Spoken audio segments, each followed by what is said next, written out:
Good morning, everyone. Welcome back for the second day of the Empowering Patients, a Cell and Gene Therapy Summit. I'm Kim Goodspeed. I'll be your moderator for the day and get us through our agenda, which is a truly amazing, jam-packed agenda full of really wonderful speakers. I'm a child neurologist by training and a gene therapy enthusiast.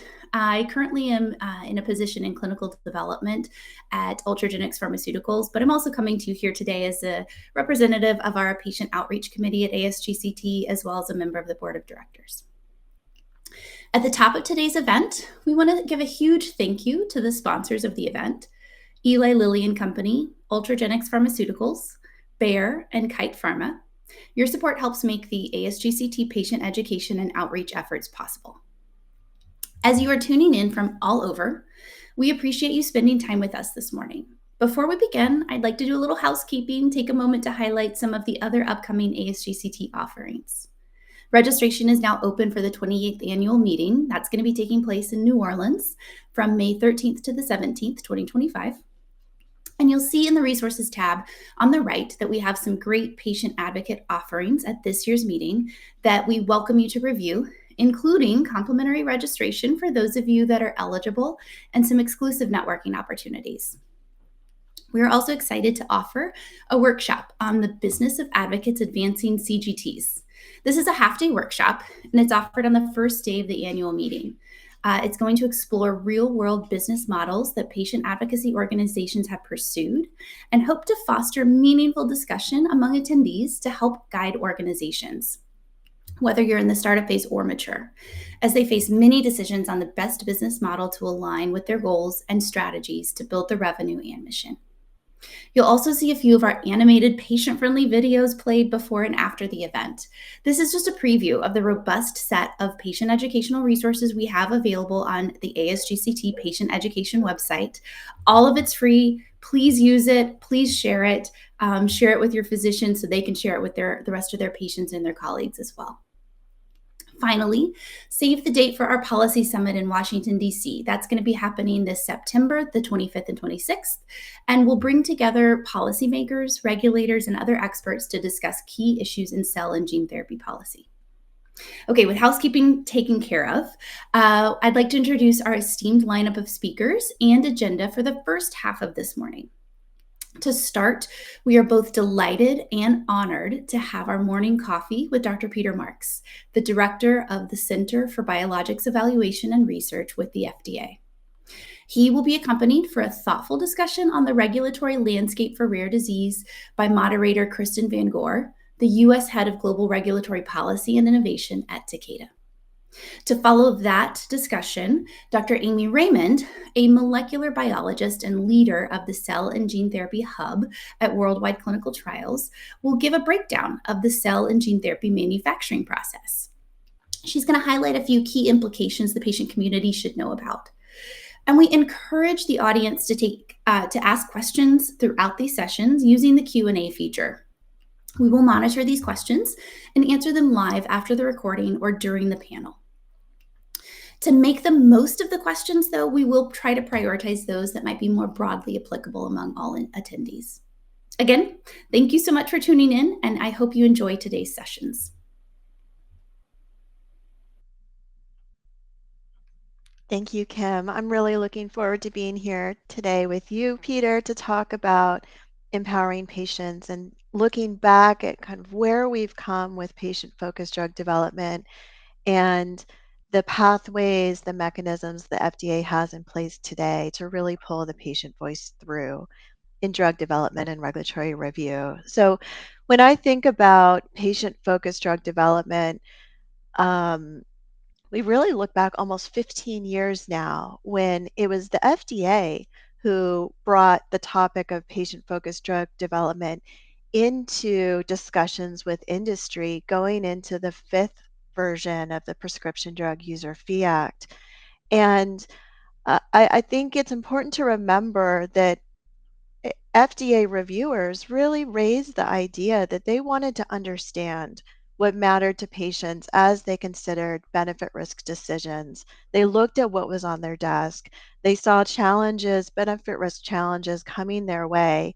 And they said, I really want to understand more about what's on the patient's mind, what's going to make a difference, a real impact for them.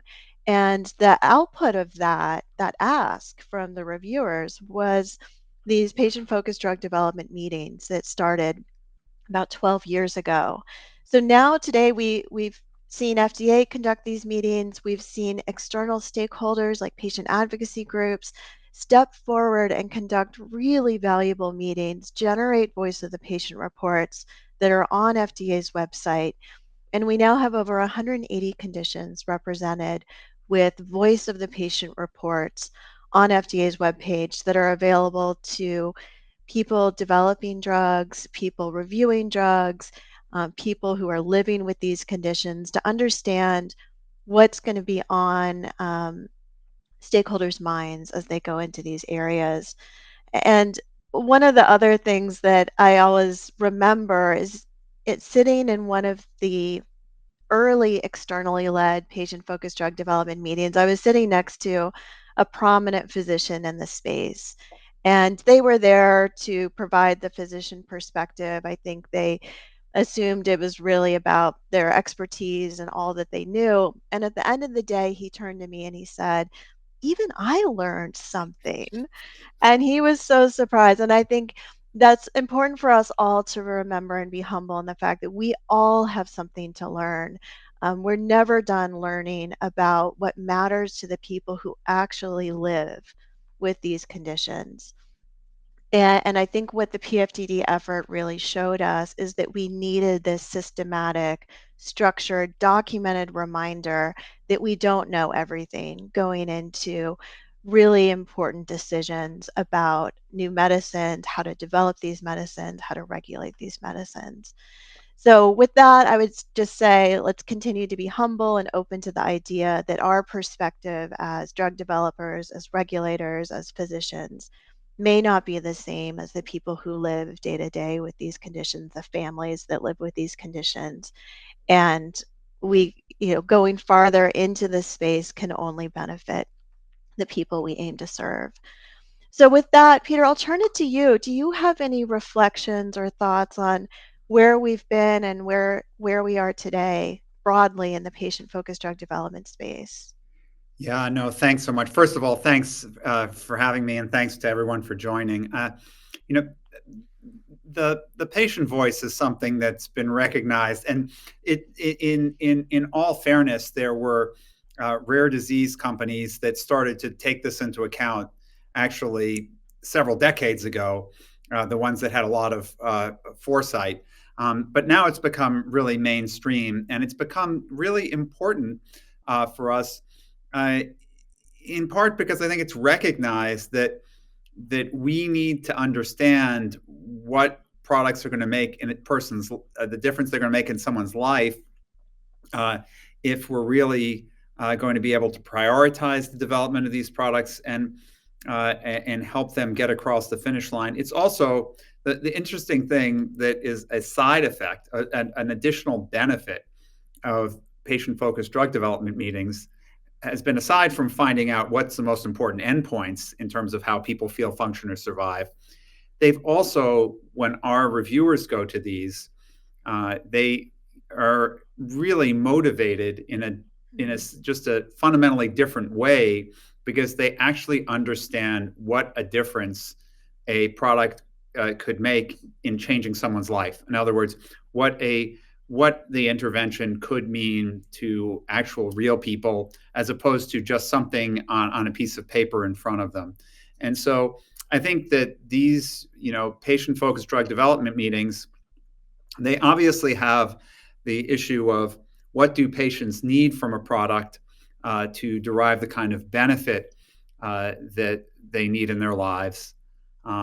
But they also serve for us to help make them very real. And I think that comment about, being humbled by what you learn as a provider, by what you hear at these meetings is something not to be underestimated. I think I was in the early days of some of these meetings, it had to do with Barth's. There was, as a physician back then, you would have said, well, the worst thing that people have are, cardiac arrhythmias. That's horrible. They can just suddenly die, right? And yet when you talk to Barth's patients and the families, the issue was the fatigue is what's so horrible. We need something about that. We need something done about that, not and the issue of some other measured abnormality was not what was primarily concerned. So I think things like that really help people understand. I mean, most of us can understand what it must be like. We can only imagine what it must be like to feel absolutely, dog tired all the time. And I think our reviewers being able to hear that and take that in, it makes it all the more human. And in this world now where we're so electronically focused, making it human is a really good thing. Fully agree.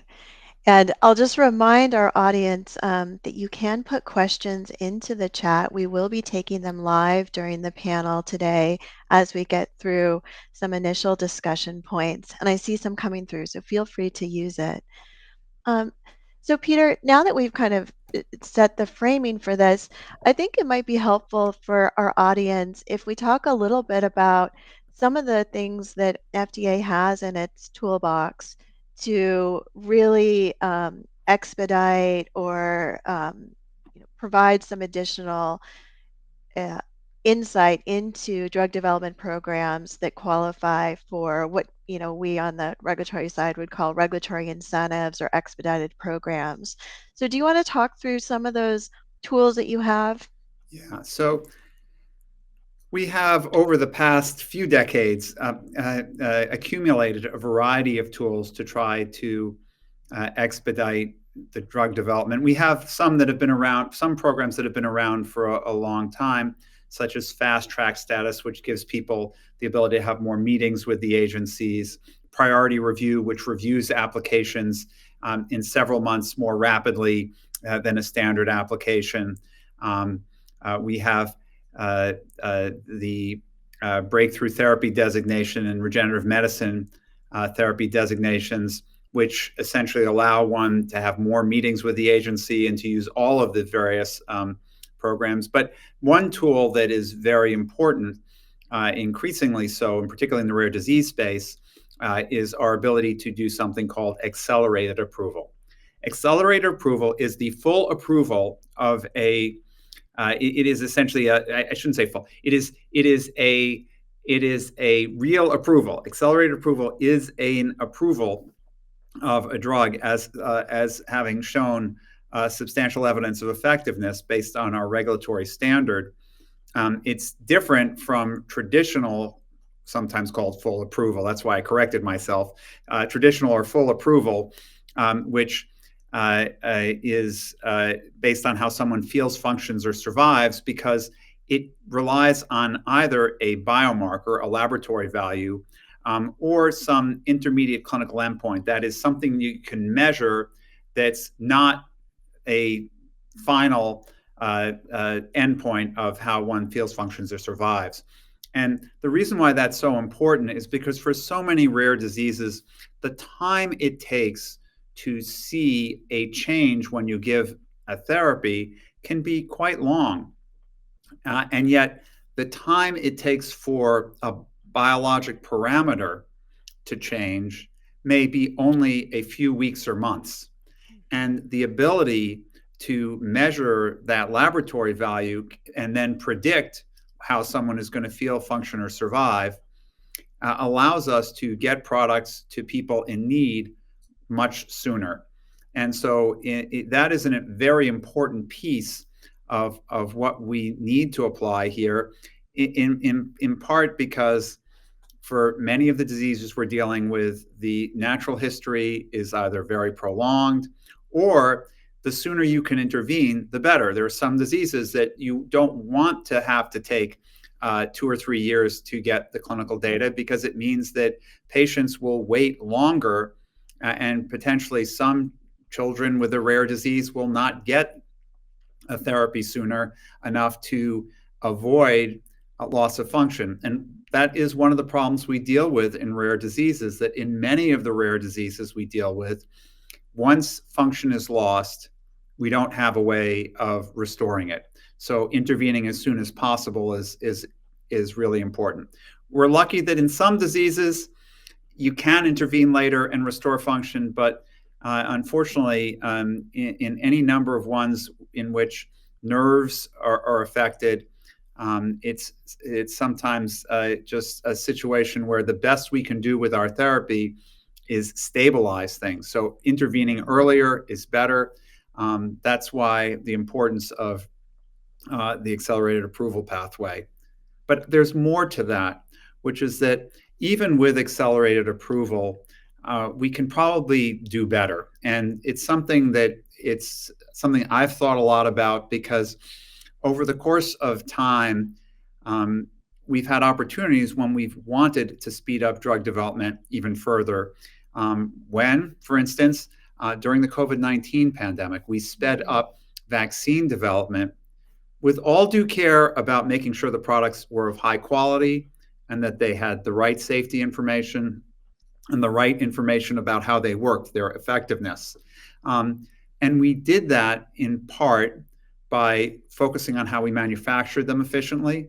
But in large part, we also did that by applying a different method of communication with those developing products than we normally do. So for those who aren't familiar, normally the way interactions with FDA goes around developing a product are through very structured meetings. They're formal meetings.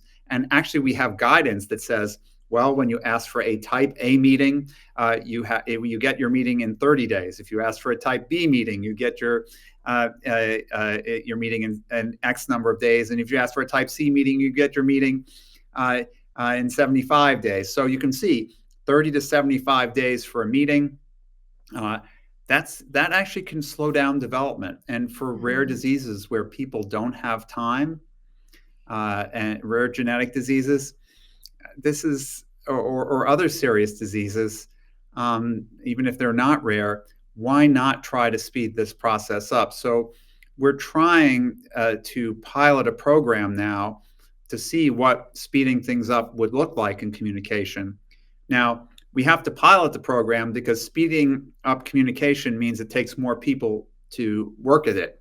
But we picked 4 programs at the Center for Biologics out of a bunch of applicants in the area of rare pediatric diseases, all of which had some kind of neurologic adverse effects, and all of which led to bad outcomes relatively early in life. And we're working with those programs to see if having constant communication, what I mean by that is whenever a question comes up, the sponsor of who's developing the product can contact us, and we'll try to give them an answer as quickly as we can, usually within days. And so far, we've been doing this now for a number of months, and so far the feedback is really good. That we seem to be, the sponsors are very happy. They feel like development is moving ahead more rapidly, but the proof will be in measurements that are being done by independent consultants on how much the development programs are being sped up. Again, we're trying to do whatever we can to help move things forward. The combination of these things, we hope, will get products across the finish line faster to an approved product that can be reimbursed, that people can get access to. And then it may take a few years after that product is initially available till we will get the clinical evidence necessary, that is how someone feels, functions, or survives, to be able to transition something to a full approval, or traditional approval. But that being able to get things out there sooner can really make a difference in people's lives. We understand that and want to make that happen. Yeah, Peter, one of the pieces of guidance I've given drug development teams over the years is the reminder that time moves differently for people living with a condition than it does for those of us who aren't. And so, and that means in the drug development world that weeks or months can really be meaningful to the people who and the families who are living with something. And so that in my mind plays directly into regulatory acceptance of new endpoints because there's obviously a lot of certainty that comes with established endpoints, both from the regulator's perspective and the drug developer's perspective. But if we push ourselves to think about the earliest possible informative endpoint and give up some of that comfort that we have in the established endpoints, those weeks, months saved could really make a big difference. So how do you think about that? And maybe even more importantly, how do you see reviewers thinking about that tension between their comfort in a known endpoint and even the developer's comfort in a more predictable endpoint, with really aligning with the urgency that you see and feel from the patient community? Well, no, thanks. This is a great question. I just want to circle back and say one of the things that was, I hope it was implicit in what I said, but I think it's important to recognize that you brought up this issue of time is different for those affected by a disease. That is one of the things that also is very helpful at these patient-focused drug development meetings with FDA in the room. It's actually very helpful when we're actually in the room, because when you're in the room with someone who is, for instance, wheelchair bound and tells you about how they're losing function and how, 6 months ago they were able to transfer from the wheelchair to the bed, but now they can't do that anymore, you get a real sense of the urgency that you simply don't get otherwise. And so, again, patient-focused drug development meetings, very good. It's also why I think we encourage, and it's a good thing, we have some of our physicians who practice still a half day a week, and because that continued exposure to patients and the urgency is really important. And the balance here is one of the most challenging things. Balance is, if there's one thing that's a real challenge as a regulator, it's getting the balance right, because we want to go as fast as we possibly can to get something that has a reasonable likelihood that it's going to be safe and effective to patients. On the other hand, we want to avoid having ineffective products essentially detract from alternative options that patients might have to getting better. And so it does mean that we have to use the best available science that we have, really trying to understand the diseases as best we can, understand what things change, biomarkers, what laboratory values change when things seem to be getting better or worse, and try to leverage that as much as possible. There's probably, always going to be a small amount of uncertainty when we use laboratory values rather than actual clinical endpoints about whether we'll ever get to having a clinical endpoint that demonstrates benefit. As long as that difference between the number of times we get it right and wrong is small. In other words, if we can get it right 80 or 90% of the time, that probably means that we're doing just fine, because we'd rather make sure that occasionally something gets through that we can't show effectiveness on, rather than something that could have been effective was kept off the market and didn't help people.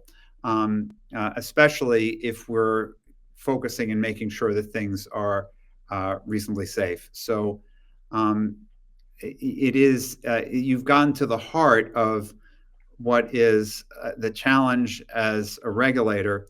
It's actually what makes the job, I mean, it's what makes the job nerve-wracking, but it's also what makes the job exciting to come back to day after day, because we always are trying to do it better. We're trying to look at how we can look at the laboratory data that goes into seeing whether a product works, the initial clinical evidence that comes out. How do you put it all together? And the totality of this isn't just what happens in the clinic with humans often. It also has to do with what happens in both cell systems, that is in the petri dish, and in animal models sometimes. And if all of that comports, it can help us get to the right place on a decision. So again, it's a totality of evidence approach that helps us get there. But getting that balance right is the heart of what we have to focus on. Because again, we don't want people to waste their time with things that have a very low likelihood of actually benefiting them. On the other hand, we don't want to withhold treatments that could potentially bring benefit from people who are not going to actually be here at a time when they might be able to try something a year or two from now when we figure it all out. Yeah, Peter, as you were talking, I noticed your word choice, and something you don't want something to get through that ends up being ineffective. And I think, maybe it's worth reminding our patient community and stakeholders today that FDA is the only health authority in the world that does an in-depth, comprehensive review of the data, really like best in world review of the data. So there's really nothing getting through. This is all an intentional decision to incorporate the perspectives of patients, make a fully informed determination of benefit risk. And so I would just encourage our audience, as you think about educating stakeholders on what the FDA does, remember that FDA's review is the most comprehensive in the world, and it's something that regulators around the globe look to. So if there's ever a suggestion that FDA has made a mistake or things are slipping through the cracks, it's really not true. It just doesn't happen. And so I think it's important for people to know that about the regulatory system that we have in place in the US today. Yeah, it is really quite unique. I thank you for bringing that up. It is really quite unique that we actually are the only regulatory authority that goes through line listing by line Hmm. listing. I can tell you because there are cases where we've had some challenging products that have come to us where I've gone through line listing by line listing, look at individual patient data, and trying to make sense of what's being seen. That means that we go patient by patient. We sometimes even go back to the case report forms, how the data is even collected to make sure that things make sense. So it is a very thorough process. It is somewhat time consuming, and it's certainly labor intensive, but it makes a difference because sometimes we're actually able to gain insight that actually helps get something across the finish line. Sometimes people think of the FDA as being like the block to prevent things that shouldn't get on the market from getting there. But some of the most notable or exciting times that I think I've seen us is when we can find things that actually, where we can find something in the data that perhaps the sponsor didn't, that allows either something to make it through over the finish line, or that allows a sponsor to go back and redo something so that a product that might not have made it can actually make it. So it is something that is unique among regulators. But it means that when products are evaluated, it is a very thorough evaluation that's done. Yeah, so Peter, following along that thread of going back to the data and really digging in, sometimes when you have a really challenging drug development program in front of you that maybe hasn't gone as planned, there's issues that arise that are just really difficult to think through. Sometimes that's where the patient perspective can really be most visible at the end. And it may look like a rescue, it may look like, but what's your perspective on those scenarios as you're combing through the data, you're going back to the case report forms? What's helpful in hearing from patients? Are these situations fully avoidable, or should we just plan for that given the inherent complexity of drug development? Yeah. So I think let me start by saying I think you bring up this a situation which we not infrequently find ourselves with, which is someone comes through a drug development program, and they get to the end and things don't look quite as good as they would have liked. Things might be on the borderline, and there it is sometimes very helpful to hear from patients how bad the need is, what what the need is. And sometimes it allows us to help look at how we can salvage something, sometimes by approving something for a portion of the population rather than the entire population, or else asking a sponsor to go back and do a smaller, to collect a smaller amount of data that helps clarify an issue. Probably the way to avoid this for sponsors at best is to try to do the patient focused portion early on. In other words, Hmm. make sure we understand what patients need up front, and that we're understanding what really makes a difference. In some ways, I think the questions that need to be asked is, so if you were given a medicine, what change would you need to see in your Hmm. activities of daily living to actually have it make a difference? Sometimes it can be remarkably small. And I think if one knows that up front, it allows one to develop a program, a clinical program that actually is properly powered and properly designed to assess what one is looking for. And so I think we need to start these conversations with patients as early as we can, so we Hmm. really understand um, what people are looking for. Now, in some cases, we have diseases where we have very good natural history and we understand them more. Maybe it's not as important there. But for many diseases, we don't really have good natural history information. And so speaking to patients and understanding what would make a difference in their lives is really important, as we think about the endpoints that are built in or baked into the clinical trials trying to Hmm. show an effect with the products. Um, we do try to do our best, and it is true. Sometimes it is very helpful to hear what is acceptable to patients late on in the development program. So I don't think that's something that's going to continue, and I think it's Hmm. important. But we obviously would rather not wait until the 11th hour to have to salvage something. We'd rather have it move through development in a way that helps it get across the finish line without the need for that push. Yeah, that makes perfect sense.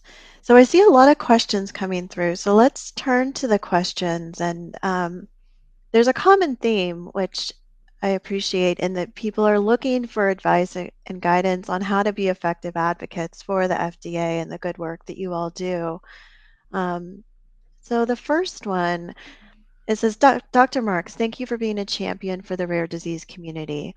With the change in administration, what regulatory changes do you see impacting rare disease approvals? And maybe along with that, what can advocates do to encourage the same level of attention to rare disease drug development going forward? Yeah. Well, the one thing I think that's very encouraging is there has always been bipartisan support for the rare disease community. So I feel like there's nothing fundamentally going to change in the support for moving rare disease drug development forward. I feel that support's very clear from the administration that's come in. It's essentially been there throughout my tenure, and has only become more intense over time. I think this is an area where I would expect that we'll be asked to think about more ways that we can try to help move things forward efficiently. Hmm. Um, by applying the accelerated programs that we have, for the programs we have for accelerating development. I would say that we will continue to try to move things as rapidly as we can. I think the support for that we have in the community is very helpful. I think one of the other things that we have done, we did last year, was set up our Rare Disease Innovation Hub, which is Mm-hmm. a collaborative between the Center for Biologics and the Center for Drugs, also involving potentially the Center for Devices and Radiologic Health and our Office of Orphan Product Development.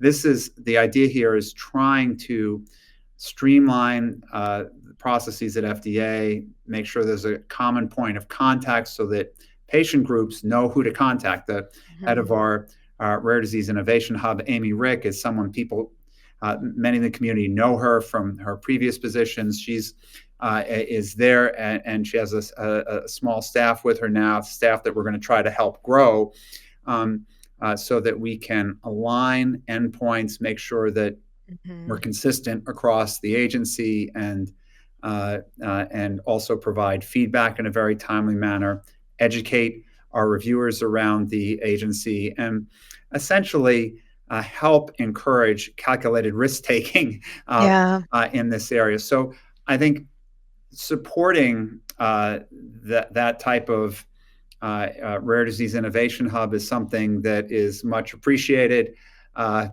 I think it will make a difference. I think this is a time when that kind of working across centers, it's consistent with what we're hearing in the current environment. So I think if things are reasonably well aligned, and I'm hoping that the tailwind that we've been feeling in the past on rare disease drug development continues.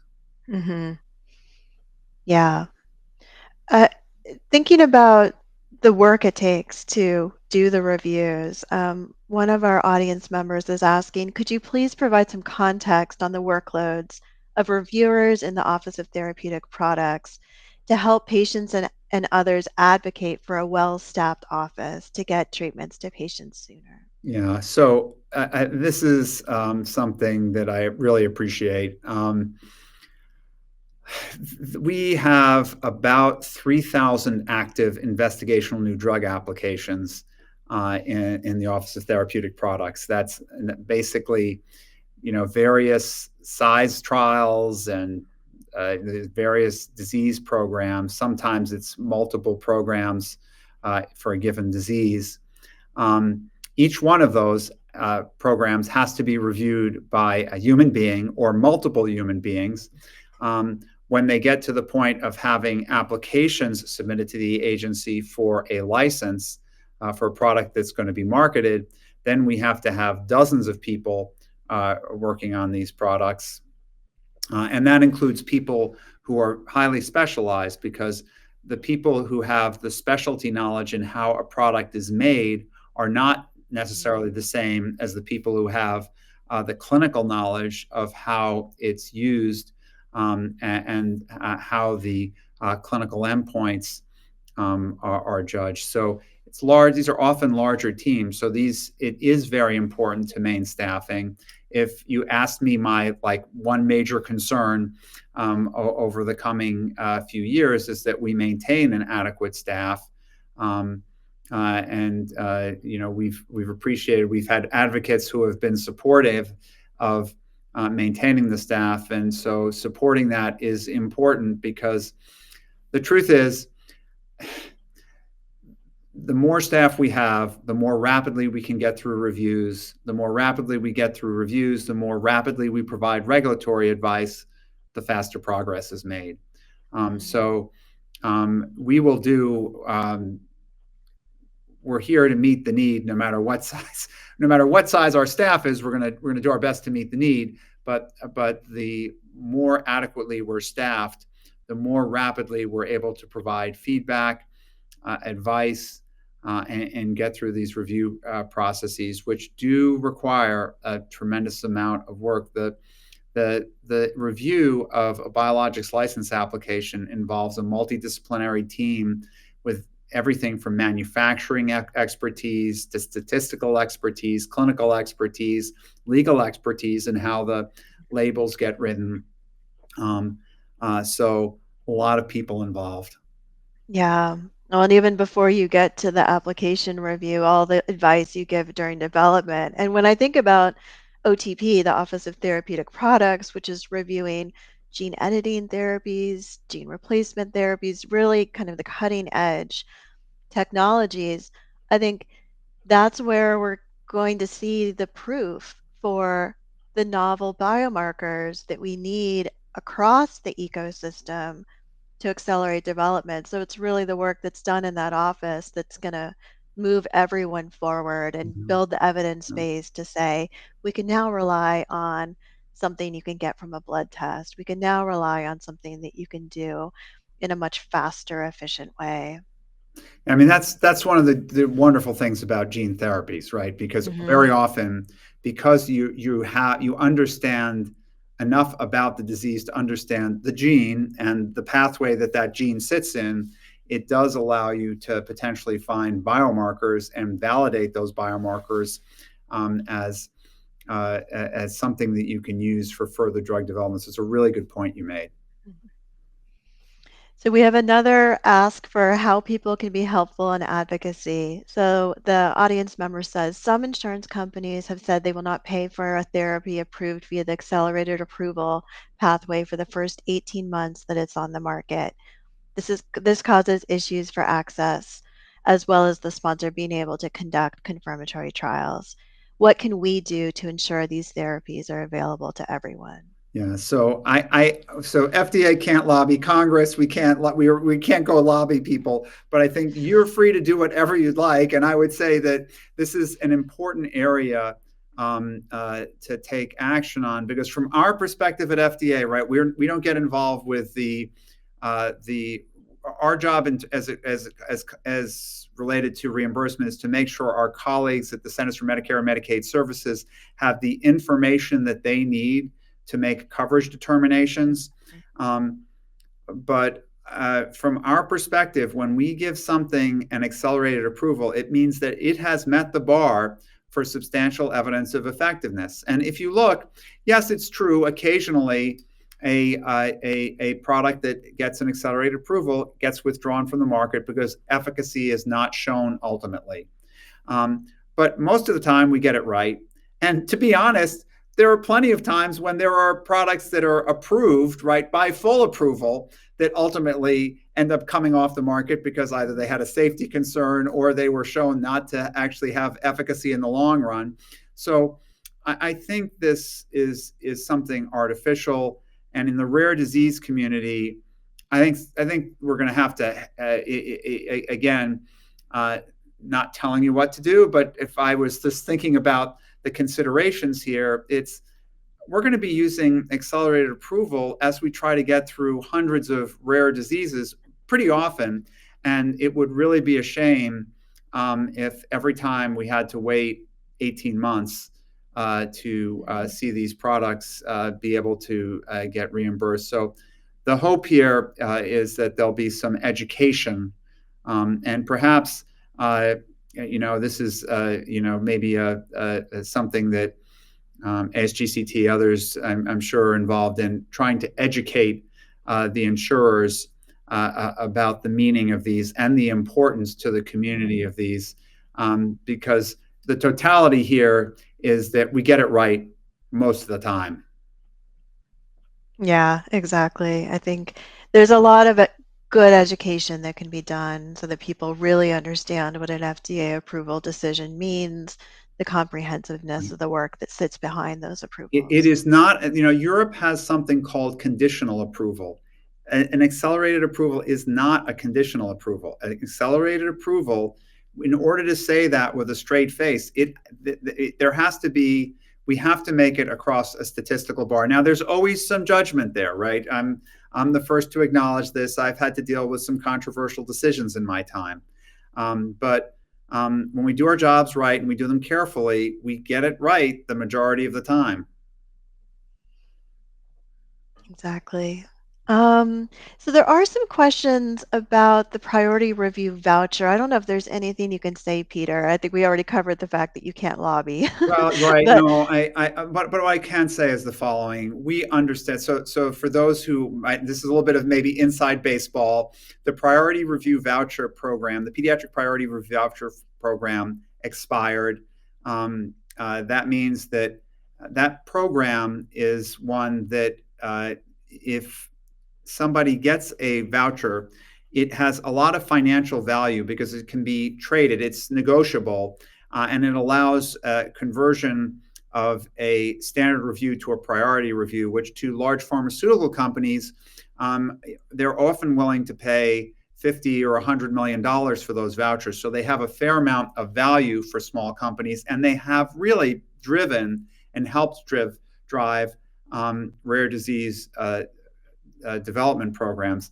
Now, with that expired, it takes some of the wind out of the sails of rare disease development. So there is an effort underway. Again, I'm just straightforward reporting here, not lobbying. There is an effort underway to try to get that restored. I believe it was restored by added as a Senate amendment. It's not in the House version of the CR, but there's an effort to get this to happen because it is a very important part of the ecosystem. Just reportage, it's an important part of the ecosystem, and you constantly hear from small companies how much this means to them in their rare disease development programs, because just getting a product over the finish line for 20 or 30 people, it's not going to bring them profitability. Getting the voucher on top of that actually is what sustains them as a company. And also, it's what allows them, and this is very important,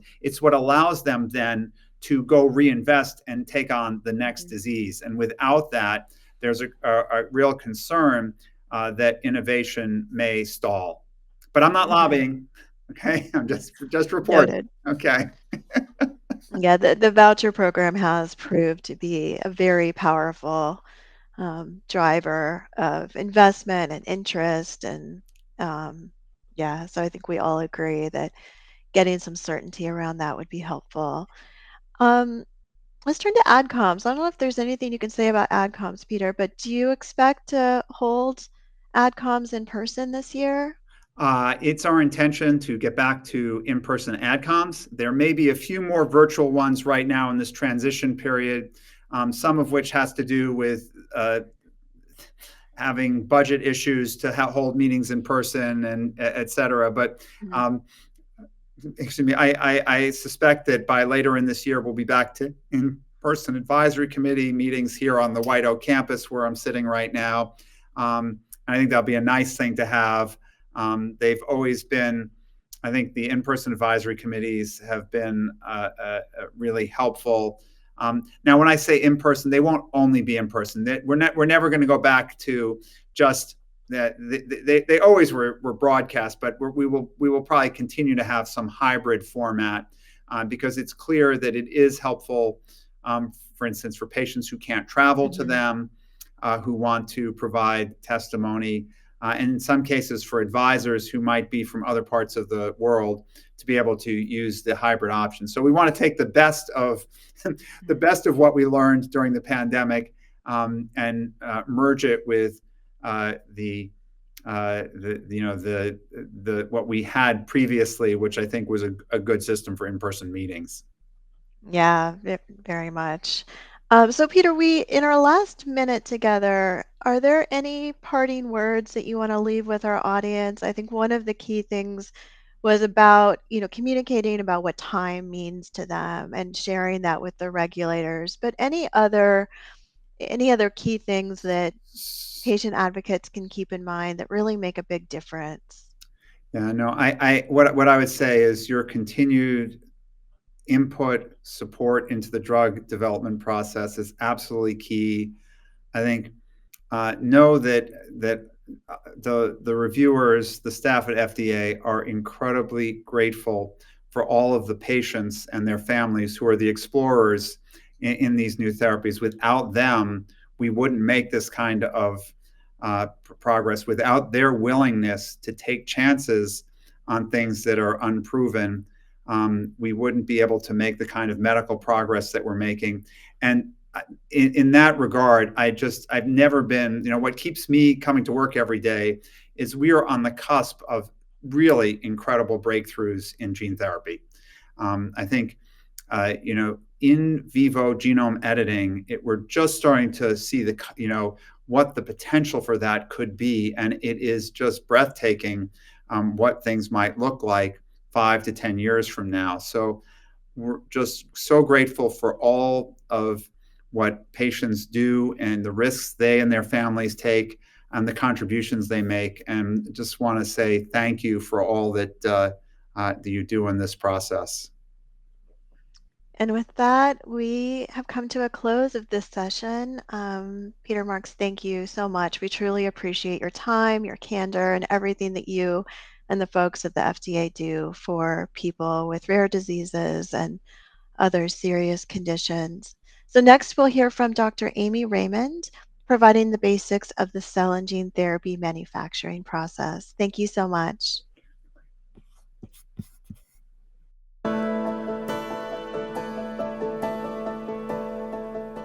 Hi, everyone. I'm Amy Raymond, Therapeutic Strategy Lead for Cellular and Genetic Medicines at Worldwide Clinical Trials.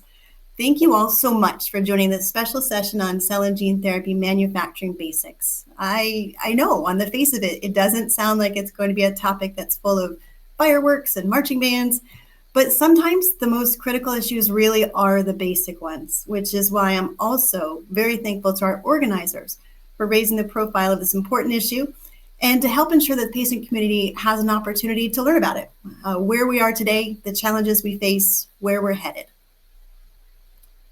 Manufacturing is important for any pharmaceutical product. It's quite literally the center of CMC. It's a critical issue for drug development as a whole, for gene therapy in particular.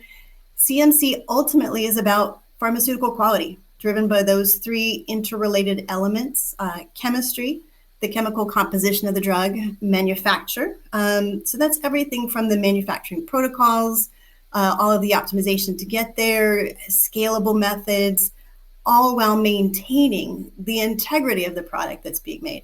And how do we do that? That's achieved through control, stringent quality control throughout the process, not just at the end, but from end to end. So CMC is a practical matter.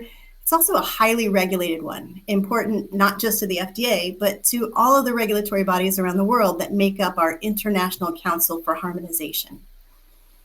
CMC has to be, mapped out in advance, thought of, completed, documented, submitted, no matter which type of drug is being developed. And it's submitted to the regulators in the form of the Common Technical Document, which, shown here, has 2 modules specific to quality. And the fact that there's such a framework in place tells you how important it is, right?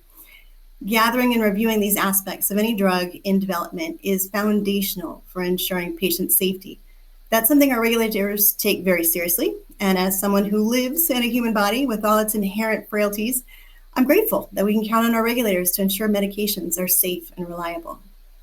This encompasses fine details about manufacturing, things like the facilities, the equipment, the validation process. But importantly, all of those details are included in what we call the critical process parameters, CPP, because clinical researchers sure do love our acronyms.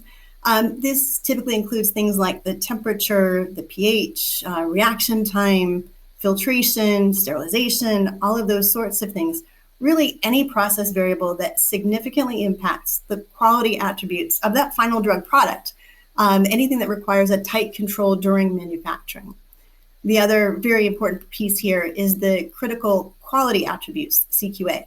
These typically include things like purity, identity, quantity, potency, stability, but that critical process parameter and then critical quality attributes, those are attributes of the actual product. So there's process and then there's product. It all comes down to, those manufacturing processes in detail, what quality control measures were taken, but specifications to ensure consistency.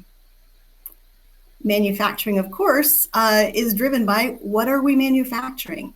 Yesterday, we heard from Dr. Stephen Gray of UT Southwestern. He provided an excellent overview of common treatment approaches. I'd like to compare a few attributes of those approaches to frame our thinking about what they mean for manufacturing, right? Looking specifically at the top there, antisense oligonucleotides as compared to in vivo gene therapy. Here we'll focus on AAV, since at present it's one of the most commonly used approaches for in vivo gene therapy, as well as ex vivo gene therapy, which includes things like CAR T products, but also newer rare disease products such as Casgevy, Lyfgenia. Those are products now approved for sickle cell disease. As a reminder, in vivo means inside the body. So in vivo gene therapy, it's delivered to the patient body. The action happens to the cells inside her body. Whereas ex vivo means outside the body, right? The cells are taken from somebody, usually the patient, and the gene therapy action happens to those cells outside the body. Ultimately, they are returned to her as that therapeutic. Manufacturing is not necessarily driven by the exact size of a treatment that's being made, but I think the complexity of the manufacturing can be thought of as scaling with the size of the product we're making in each case, right? So again, starting at the top, ASOs, antisense oligos, are roughly 20 nucleotides, whereas AAV gene therapies are roughly 4,700 nucleotides. It's a big jump, right? And at the other end of the spectrum, in ex vivo gene therapy, the therapeutic product is actually a human cell, which has undergone some form of gene therapy before then being returned to the patient, making it 6 million nucleotides. So it's a wide range you see here, and pretty reflective of the manufacturing complexities for each of those treatment approaches. What does that mean for drug development? So starting back at the tippy top with antisense oligos, those are relatively small, right? But they're made not in living systems, rather by chemical syntheses, processes that have been improved upon for decades. For example, my lab at the turn of the century, and I literally mean the year 2000, had an instrument that at the time seemed really dated. It was, but I could program the machine to start a synthesis of an oligonucleotide before I went home for dinner. And after washing the dishes, I could go back to the lab, pick up my oligonucleotide, get it soaking overnight so I could purify it in the morning, right? By contrast, though, viral vector gene therapies are made inside living systems, and so they are inherently more complex. The process begins with a plasmid, a circular piece of DNA, which gets combined with other plasmids to produce the AAV virus particles.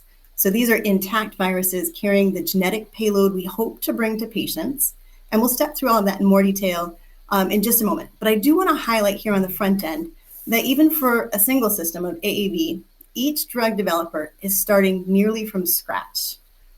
That all the details of building that new treatment are unique to the system for their company, each step in that manufacture being truly unique to the product they're developing. For ex vivo gene therapy, there are very different sets of viral vectors that we use in those treatment approaches, but they face the same challenges with respect to starting nearly from scratch. With the added complexity that the viral vector gene therapy will then be applied to human cells outside the body, which need to be sufficiently potent and pure so that the gene-modified cells can be delivered to the patient as the treatment. So the uniqueness for each of these products that's being developed is a key challenge for manufacturing any of these cell and gene therapy products. It's a bottleneck to what we're doing today. And honestly, no one reaches to develop a gene therapy approach because they think it's going to be the fastest approach, that it's going to be the easiest approach. But they still represent the greatest hope for addressing thousands and thousands of devastating and monogenic rare diseases at the root cause, right? Ideally, we would deliver these to the patient before the bill comes due for that genetic lottery, potentially preventing the disease before it ever occurs. And that's the hope. That's why we all do what we do. Turning now to the actual manufacture part of the chemistry, manufacturing controls, I've broken it down into 4 kinds of activities shown across the top there in the blue boxes, leading to the creation of therapeutic AAV gene therapy. So that's depicted on the top right as an AAV virion particle, where you see that icosahedral capsid, the outer shell of the AAV virus. At a high level, manufacture of AAV today begins with designing a vector. And that involves making choices about things like which AAV serotype to use. There are different serotypes that have different, what we call tropisms. It determines what cells they're especially good at getting into, and different characteristics. Things like how good are they or not at getting into neurons, right? That's important when you're developing a gene therapy for rare neurological conditions, but also attributes like can they cross that blood-brain barrier, right? And that's somewhat tied to the serotype, is driven by that. Many programs are differentiated today by having designer capsids, the outer shell of the AAV, intended to confer some benefit for overcoming some aspects, some inherent challenge of AAV gene therapy. Things like enhancing the ability to target certain tissues, or enhancing the ability to endure inside the body for a set amount of time, right? Plus other choices like what promoter is being used. So the promoter is a DNA signal that acts something like a rheostat for the expression of the gene of interest. And it's tempting at first to think about, expressing as much as you can of the gene that is going to be delivered being the ideal. But really, in lots of instances, it's a Goldilocks challenge of expressing the just right amount of that gene. It can be as bad to have too much as it is too little, right? Once the plasmid that goes into producing the vector has been designed, we then have to make the plasmid we just designed. And it has to be produced and used in conjunction with 2 other plasmids required for producing the AAV vector itself.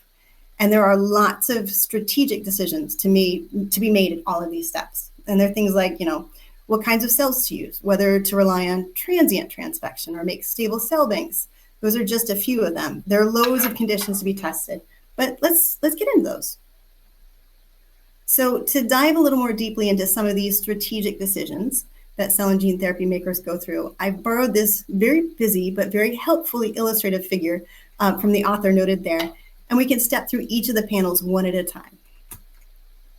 So what was across the top there, panel A, this depicts AAV production in the small scale, where every program everything starts out small.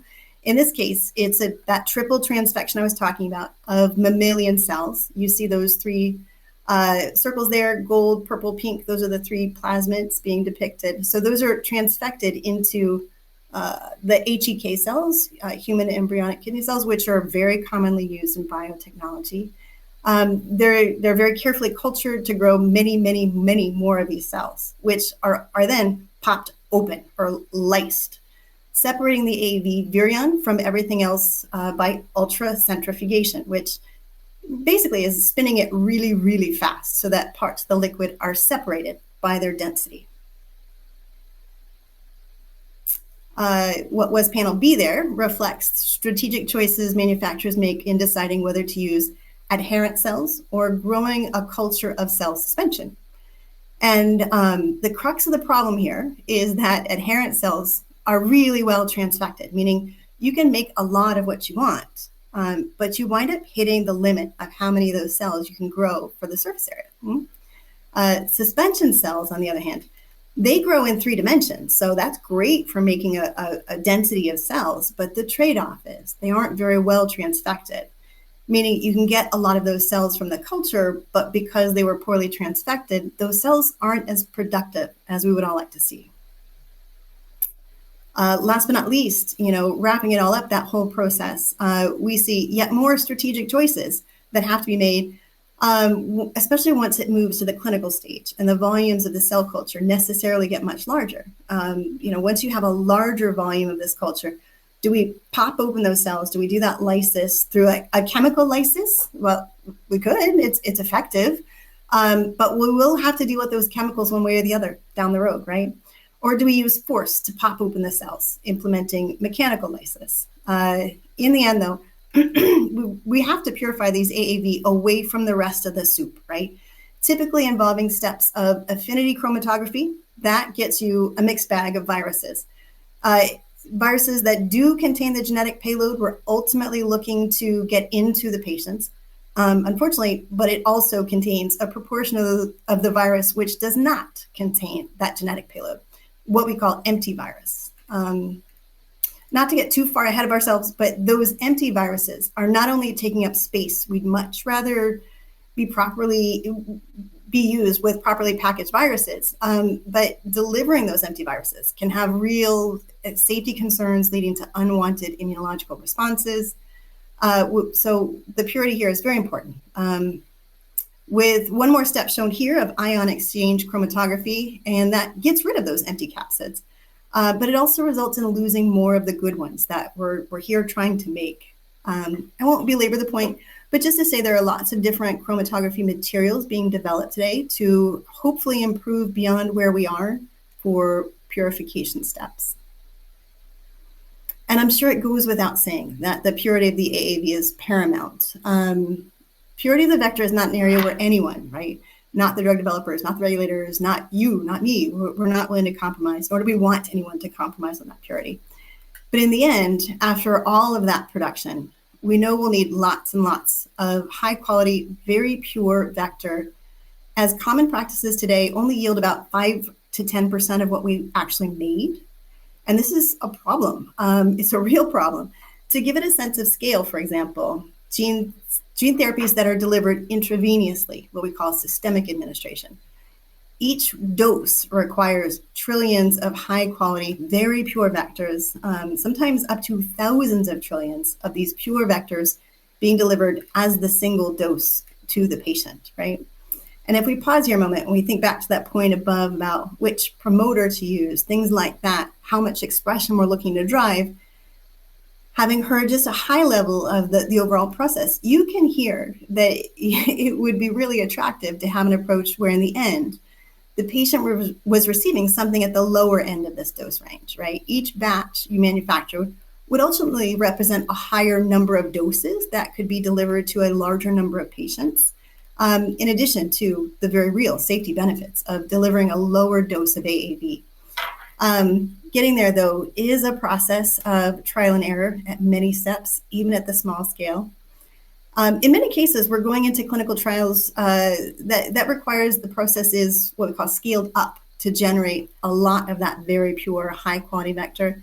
And no matter how large or small that scale, it has to be done under what's called clinical good manufacturing practices. When we scale up, often this requires a very different set of processes. For example, filtering a large volume, such as 500 liters or even 2,000 liter batches, since centrifugation is no longer an option once you get to volumes that big. It's also not unusual for those scaled up processes to need to be done at a different facility with different equipment, again, owing to that larger volume.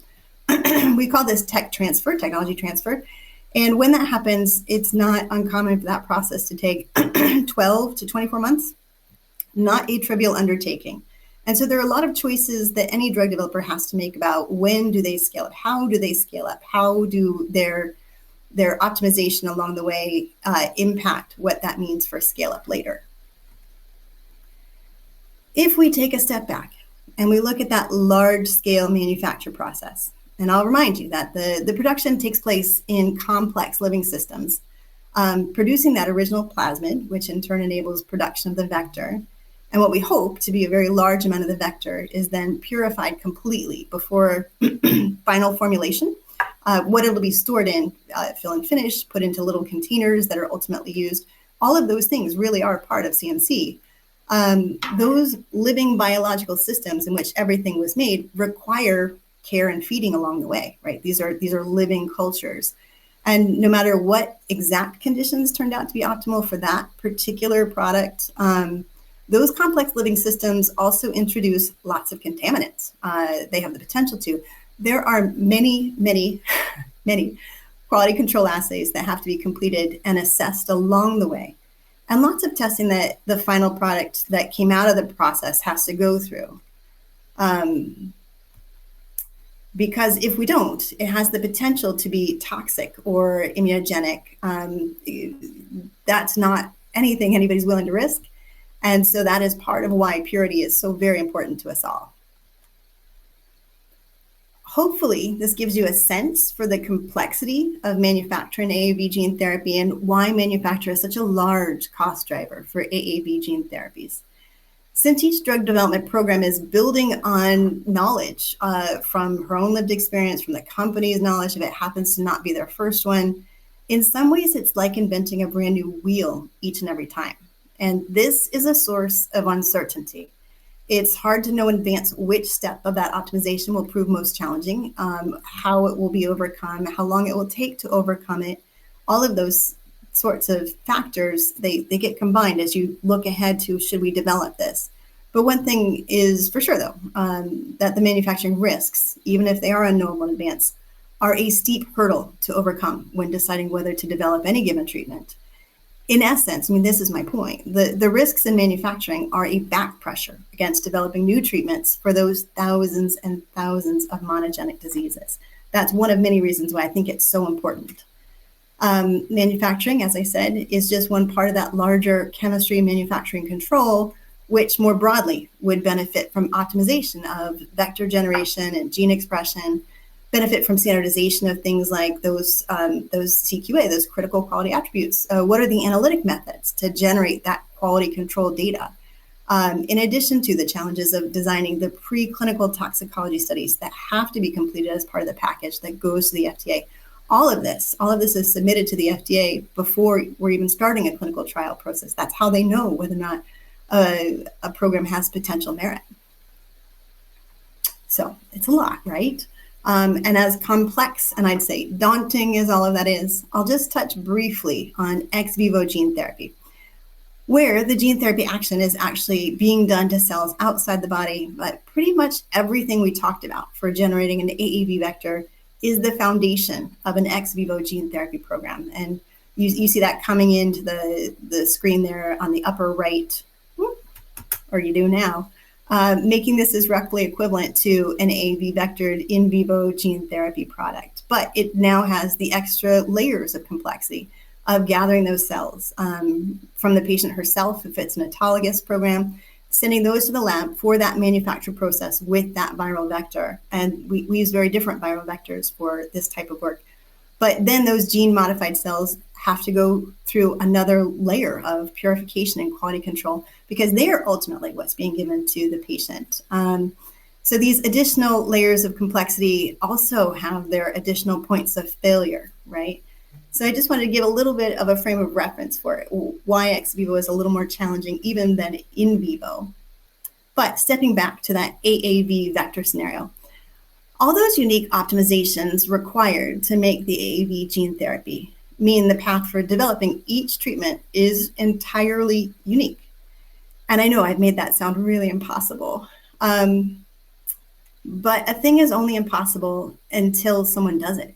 And this is a great time to be reminded that several AAV gene therapies have been made. They have been trialed. Many of them have been proven safe and effective. What you see there are a handful of approved in vivo gene therapies. But it was a steep climb for each one of those products. It was required, that's to get there as part of the standard of care.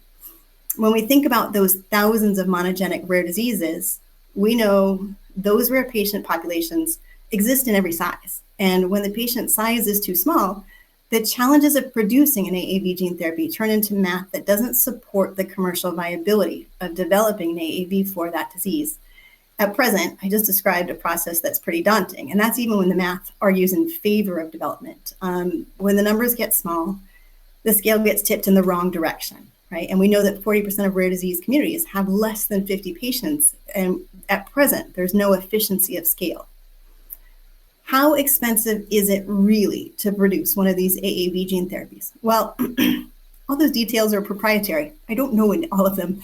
But for example, analysts estimate that manufacturing a single dose of Hemgenix, which is one of those commercially available gene therapies for hemophilia, just the manufacture costs $1 to $2 million per dose. That doesn't include any of the upstream processes, the years of development, the army of people it took to get there, or the preclinical testing that went into development, just the actual manufacture of that one dose in that one tube. We need more reproducible approaches. That's how we're going to remove these barriers. So we have a recognized need to streamline the entire process. So we need standardized vectors. We need them for multiple therapeutic areas. We need standardized process for manufacture, analysis, as well as standardized set of preclinical toxicology studies. And all of that would come together as an AAV gene therapy playbook. Doesn't exist today, but fortunately for us all, the research scientists at the NIH saw this bottleneck forming and set up an intramural collaboration led by NCATS, the National Center for Advancing Translational Science. It also includes other related professionals from NHGRI, National Human Genome Research Institute, the National Institute of Neurological Disorders and Stroke, in addition to folks from Eunice Kennedy Shriver National Institute of Child Health and Human Development. So collectively, as a team, they are collaborating to focus on AAV serotype 9. This is one that has the ability to cross that blood-brain barrier I was talking about. It also happens to be the one that was used in Zolgensma, which the SMA gene therapy approved so many years ago now, which means it has a very solid track record, right? It's got a lot of data behind it. But all of this needs to be turned into public standards that will help drive forward future gene therapy products by reducing those barriers that stem from all of those unique variables that I showed you a moment ago. Doing that is a massive project. It's much larger than any private company could ever undertake. But I see it as a continuation of our rich history of public sector scientists working tirelessly to pave the way for industrial applications. This is what makes innovative treatments possible in ways they never could be without that forerunner. All of that is being further built upon through a private, public, and patient partnership at the Accelerating Medicines Partnership. This is the Bespoke Gene Therapy Consortium. Shown here on the left are many NIH and public institutes which have partnered formally with industry and nonprofit partners on the right. And it's such a fitting name, bespoke, meaning custom tailored, made to individual order.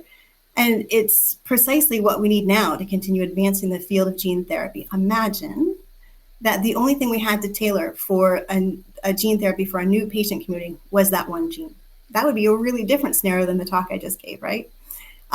This program focuses on generating a standard operating playbook for developing gene therapies. This playbook will include streamlined processes, streamlined templates, master regulatory files, and uniform manufacturing processes to create a pathway towards a commercial viability and sustainability of gene therapies for very rare diseases. And I know when I say it that way, it sounds like a very narrow and niche use case. There's a lot of communities waiting.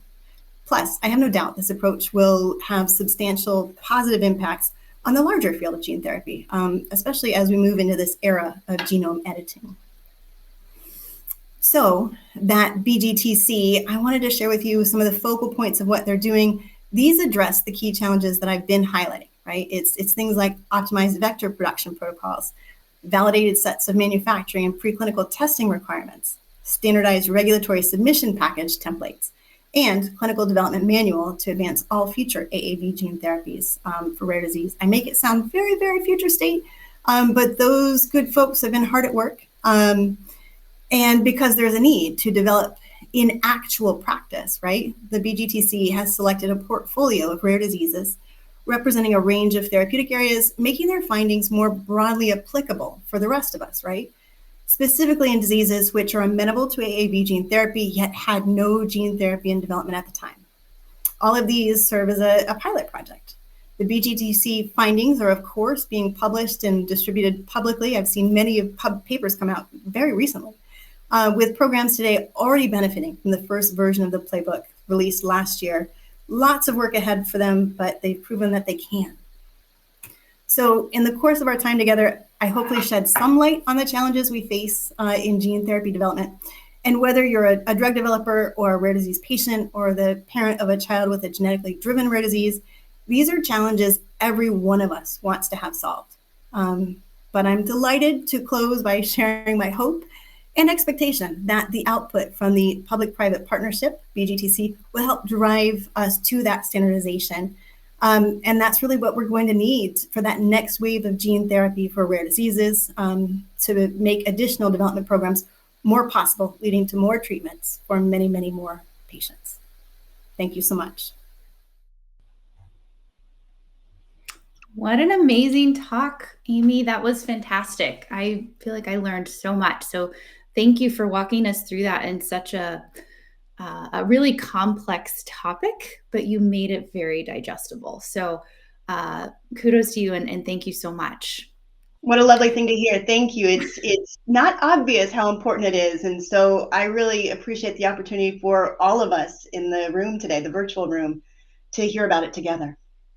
Yeah, absolutely. So we do have a couple of questions to get started, but as a reminder to our attendees, we do have that live Q&A option where you can drop your questions into that section and we can try to field them here with Amy in real time. So please pop your questions in there as you have them. So Amy, I wanted to start with though, you showed the gene therapy Becvez on your slides.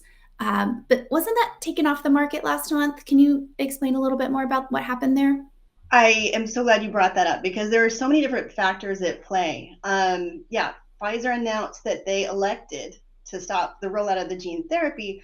There weren't any concerns about the safety or the efficacy. Absolutely nothing new came to light after it was approved by the FDA, just as Peter Marks was saying earlier. From what I read, it reads like they pulled back Becvez due to low interest. And there's this interplay of different factors there. Hemophilia is, of course, a rare disease, but it's one of the ones we like to call famous rare, right? It's ones that many people have heard of. It's one of the first rare diseases we started talking about gene therapy decades ago. And it's such a fitting case for gene therapy. In fact, when the technology came to maturity, several developers all jumped in there at once. And from what I read, Pfizer is citing insufficient evidence or interest in the drug. So it's a combination of patients wanting to see which other gene therapies come available, recognizing that they have some treatments available. Are all of their needs being met? Maybe not, but is this the solution they're looking for? Not necessarily, but also concerns around pricing. And so I'm delighted that pricing wasn't my topic to untangle today. I mean, manufacturing was enough, but I have no doubt that improvements in manufacturing could then lead to more achievable pricing. Interesting. Yeah, it is tricky. The math doesn't always math in rare disease, but the patients are there and still need it. So I kind of a segue from that, thinking about pricing and the cost of manufacturing, it seems like ASO manufacturing or antisense oligonucleotides is a little simpler, a little cheaper, a little faster. Can you talk about, the pros and cons of that for rare disease versus gene therapies and kind of why do we have both? Absolutely, and I'm happy to do, and we certainly do have both. It's been a little while since I've compared the numbers, but roughly equal numbers, maybe even more ASOs. So as I was mentioning, the manufacturer is much less challenging, but they're most useful when the therapeutic strategy involves silencing a gene or turning it off, turning it even just way down because there's a mutation that's causing the disease. They only last a short period of time. I mean, our bodies are really good at recycling, right? And so that's really what will happen if they're left there too long. But for example, neurological rare diseases, they need to be delivered intrathecally, an injection into the fluid of the spinal column. And that is not a trivial process. Even if it were taken quarterly, that's now 4 times a year. It's much less than 365 times a year. But there are many rare diseases where turning off the expression of a defective gene wouldn't actually be helpful. What's really needed to relieve the disease state is expression of a functional copy of the gene. So that is not something we can achieve through antisense oligonucleotides. But if we could achieve it through a single administration, that would be even better.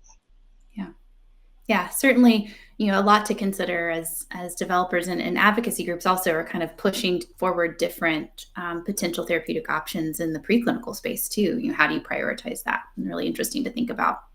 Absolutely. And just to cover our bases. Oh, sorry. Go ahead, Amy.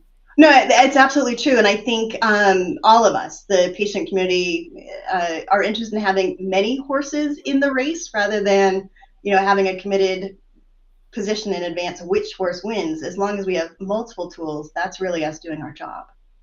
Yeah. And speaking of multiple tools, gene editing. So you didn't quite cover that, the manufacturing of gene editing. Do you want to touch on that just briefly of how that kind of fits into the picture too? Yeah, I'm happy to do. Taking a little bit of a historical perspective on that, right? So we were talking just a moment ago about hemophilia gene therapy and how many decades it's been since the industry said, this is a great candidate for gene therapy.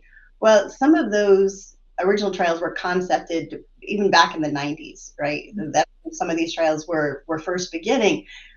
We had some missteps, some unfortunate outcomes, a patient perished in the 90s, and that really stopped gene therapy for about a decade when it comes to clinically. What happened during that time is outstanding scientists, researchers went back to the bench and came up with new tools. Some of them are the tools we use today for that AAV gene therapy that we were talking about. Likewise, gene editing isn't just one thing, and for a very similar reason. There's lots of ways that gene editing is being accomplished today. So there isn't just one manufactured process to talk about there. The traditional and probably most commonly used approach is a system many of us will have heard of, CRISPR-Cas9. So that is often being delivered via AAV. So you would have the same technical challenges around any of the AAVs. But increasingly, what we're seeing, and you heard Peter reference it earlier, is the in vivo gene editing programs, and those are ribonucleoproteins. So it's a combination of a functional enzyme, the Cas9, as well as a smaller piece of nucleic acid. And the manufacture of that small piece is not unlike the manufacture of an ASO, but we're seeing additional programs now that are even just pure pure nucleotide, and so those are very simple from the manufacturer perspective. As we move through different kinds of gene therapy, viral vectored and now the in vivo gene editing, we're learning more as we go, but just as Peter was saying, it's super exciting to think about what we'll be seeing coming out of the trials that are happening now. Yeah. That's really nice. And kind of sticking with that in vivo gene therapy topic, we do have some questions coming in through the chat. So how far behind do you think the lentiviral vector field is compared with AAV in terms of developing those processes that would remove some of the barriers to patients? That is a great question, because I didn't touch at all about the different kinds of viral vectors.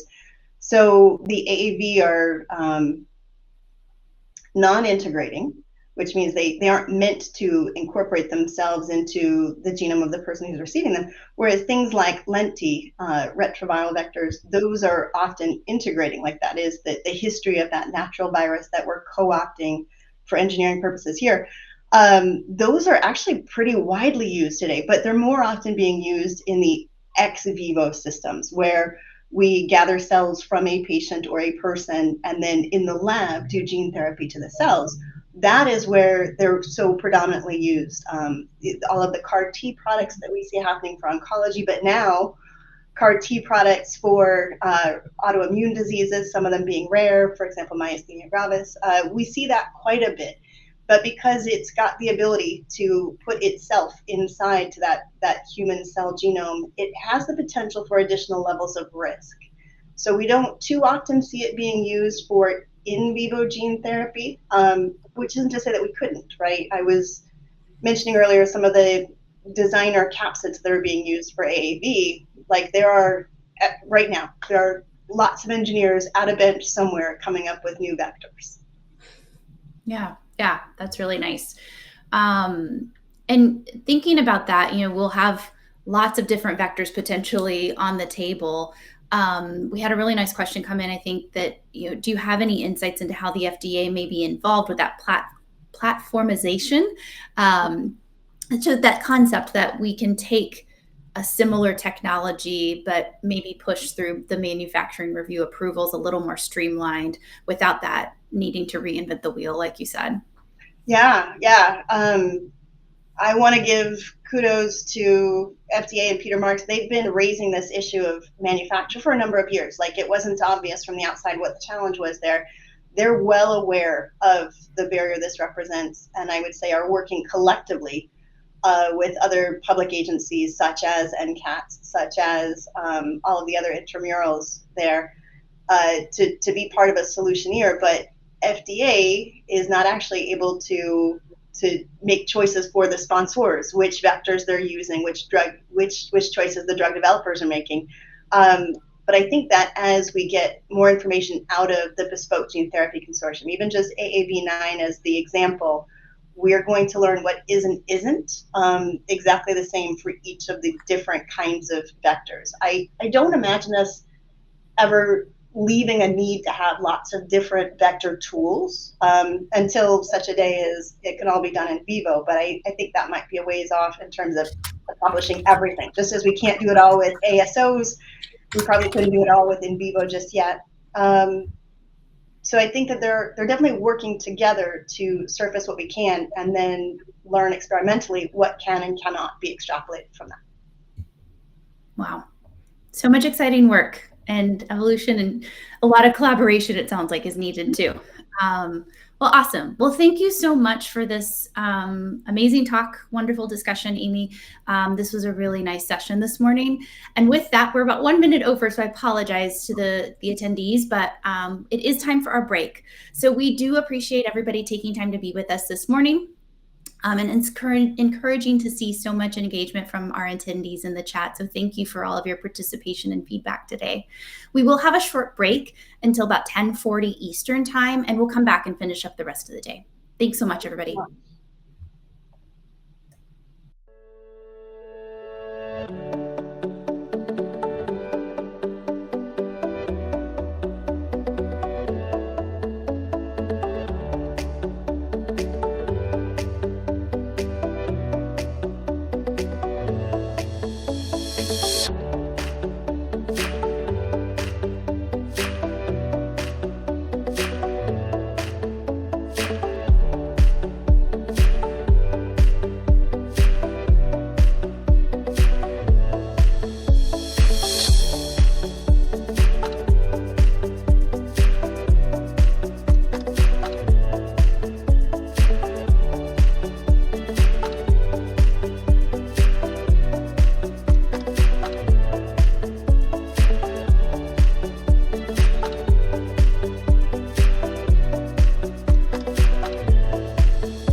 Hello, welcome back from the break. We are excited to have you return. Again, we encourage the audience to continue asking questions using the Q&A feature. We'll monitor those questions and answer them live partway through the next panel discussion. To make the most of the questions, we will try to prioritize those that may be more broadly applicable among attendees. And now I am very pleased to introduce the session on the journey from early stage trials to an approval. And we're going to have a live discussion among some leaders in our patient advocacy organizations, some of which also wear the even more important hat of a caregiver to a child with a rare disease. They will share insights on their journey in different stages of the gene therapy development. And so with us today, we have Brendan Hayes. She's the Director of External Affairs at the National Hemophilia Foundation. We have Amanda Moore. She's the CEO of the Angelman Syndrome Foundation. Kelly Brazo, the co-founder and CEO of the Cure LGMD2I Foundation. And then Sarah Cortell Vandersijpen, the Executive Director at the United MSD Foundation. So now I'm going to pass it over to each of you to take a couple minutes to introduce your organization and yourselves, where you're at in your gene and cell therapy development process, and a couple of your key priorities that you have at this time. Brendan, let's start with you. Great.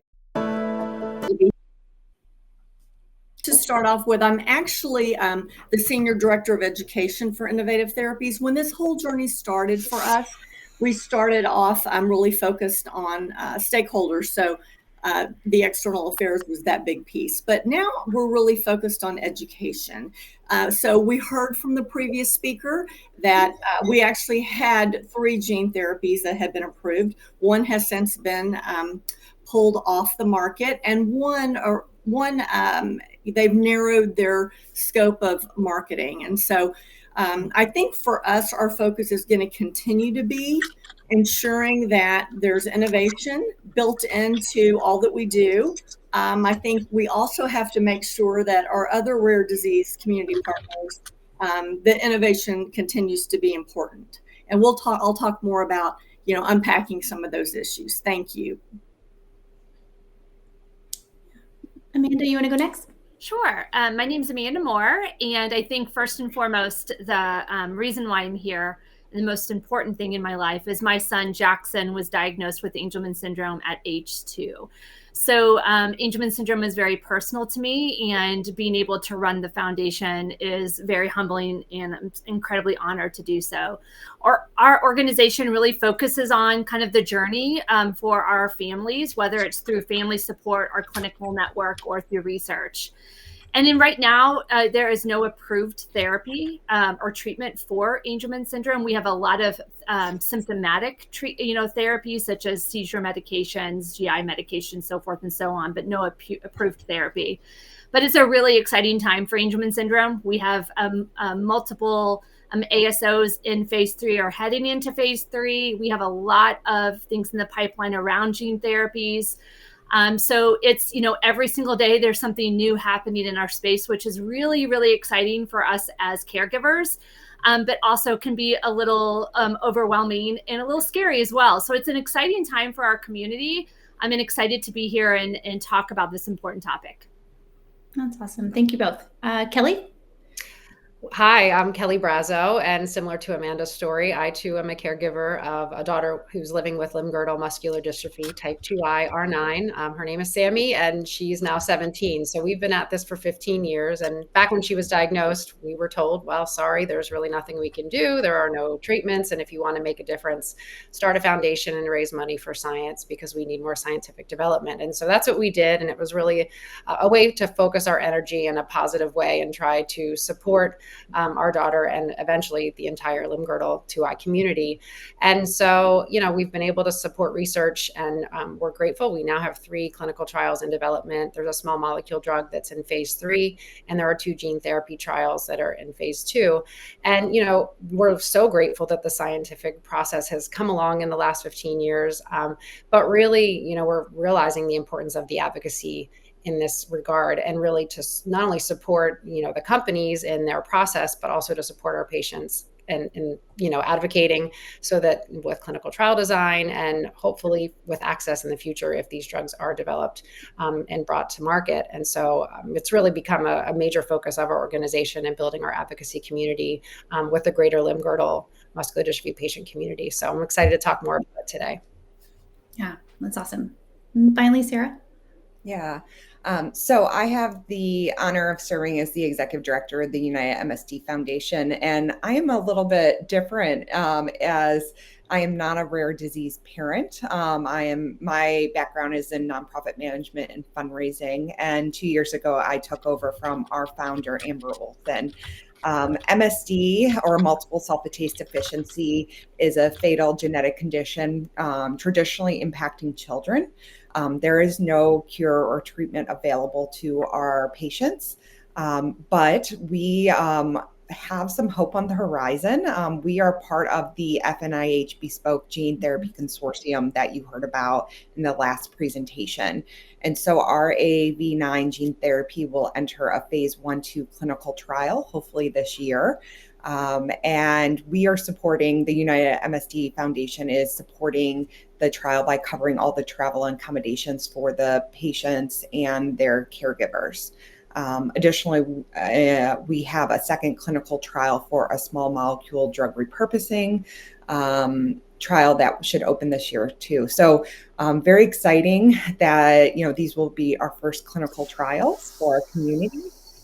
We have never had a industry partner because we are an ultra rare condition and deemed commercially unviable. So we are, a very small community, but very tight knit, and that poses some challenges that we'll talk about today.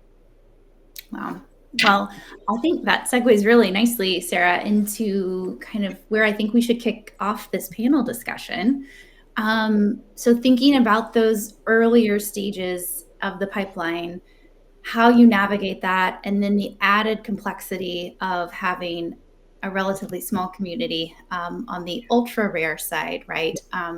Definitions around rare and ultra rare are tricky, right? But I'd say MSD probably falls into that category pretty squarely. It's a pretty small group. I've worked with you guys before. What are some of the options or strategies that the organization pursued to help move these treatment options along? Yeah. So just to give the audience some context about MSD. So our prevalence rate is 1 in 500,000. There are only 160 cases in literature. So when we say ultra rare, we really do mean ultra rare. When our founder, Amber Olson, her daughter was diagnosed in 2016, she found that there was really no research happening. Similar to, Kelly, your story that you just shared, same thing. There was no research happening. There was no patient support organization. And so her and another father, Alan Finglas from Ireland, they started to, they realized like they had to get this research going if they had any chance. And so they were asking researchers to look into MSD, and they were told we were too rare. There was nothing to be done, but they were persistent. And so they were lucky to connect with Dr. Stephen Gray, who we heard from yesterday. And he is absolutely amazing and has the biggest heart. But he said, like, you need to raise this money, right? This is what it's going to take to develop an AAV9 gene therapy. And so that's what they did. They started to fundraise in their communities to start to fund a mouse model, to start to connect with patients, to understand the disease. And so it has, everything up to this point has been funded through private philanthropy and grants from the NIH, right? And I think we can't underestimate, the importance of NIH, in funding rare disease research when you're in this, what we deem commercially unviable space, right? And so, but it has been incredibly difficult. We had our pre-IND in 2017. We're now in 2025, right? And so our gene therapy program stalled for several years. We had to raise over $500,000 for a toxicology study, a similar amount for a prospective natural history study. And I mean, this came from, our community of supporters. We have sister foundations all around the world that they were also raising money. And the Bespoke Gene Therapy Consortium Award didn't come until May of 2023. So, I mean, and we, the earliest our clinical trial will open is December of 2025. So that was a lot of time, a lot of losses for our community, because this is a quickly moving disease for our children. And so, that is when you're talking about a ultra rare disease that's regressive, it's a neuro condition. There's a very short window for gene therapy for that optimal dosing period.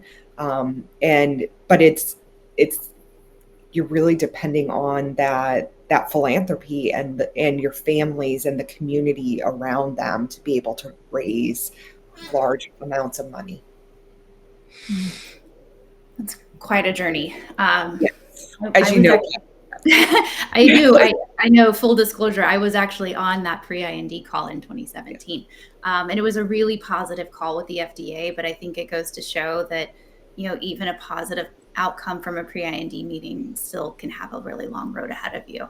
But I'm curious if you could share how the partnership with the Bespoke Gene Therapy Consortium has gone, and if there's any insights from that you'd like to share.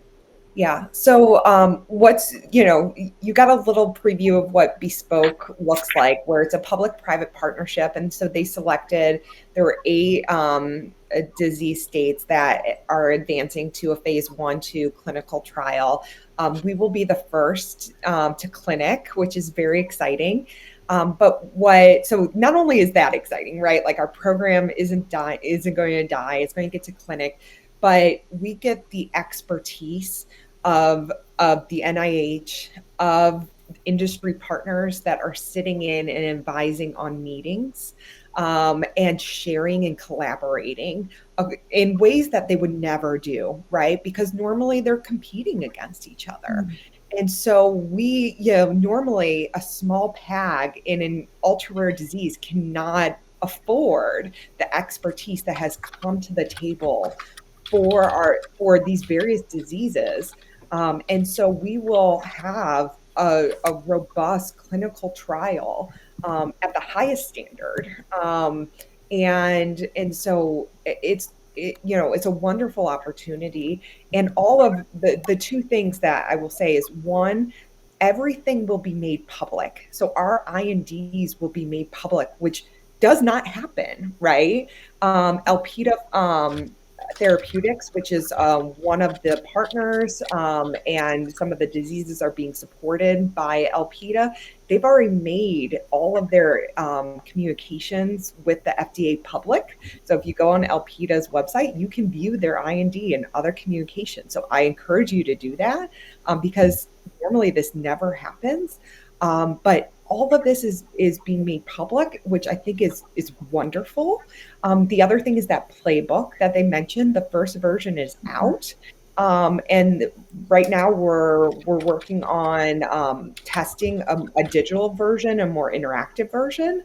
And so it will set minimum standards for AAV gene therapy that the FDA will approve, right? That because all of our programs are using this, like immunosuppressant regimens, right? Like what is a toxicology, minimum standards for a toxicology study. And those are things like, as a small PAG, we don't know how to we don't have the expertise to navigate that. And so we're getting to benefit from the expertise from the consortium. So, there's definitely a question of what happens after this clinical trial. How do you move forward and commercialize it? And we talked about the PRV program.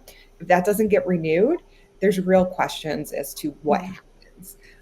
So the work isn't done, but it's given our program a chance to continue, which is a win right now. Yeah, those are such awesome insights, and really kind of link back even to our last Q&A with Amy, talking about commercialization and the platformization. And I think there had even been a question about, is the playbook out? So it's great to hear that we do have version 1 out now. Well, and that leads nicely, I think, Brenda, and I'm curious on the other end of the spectrum, what's on the other side of an approval? Anything you wish you had known sooner?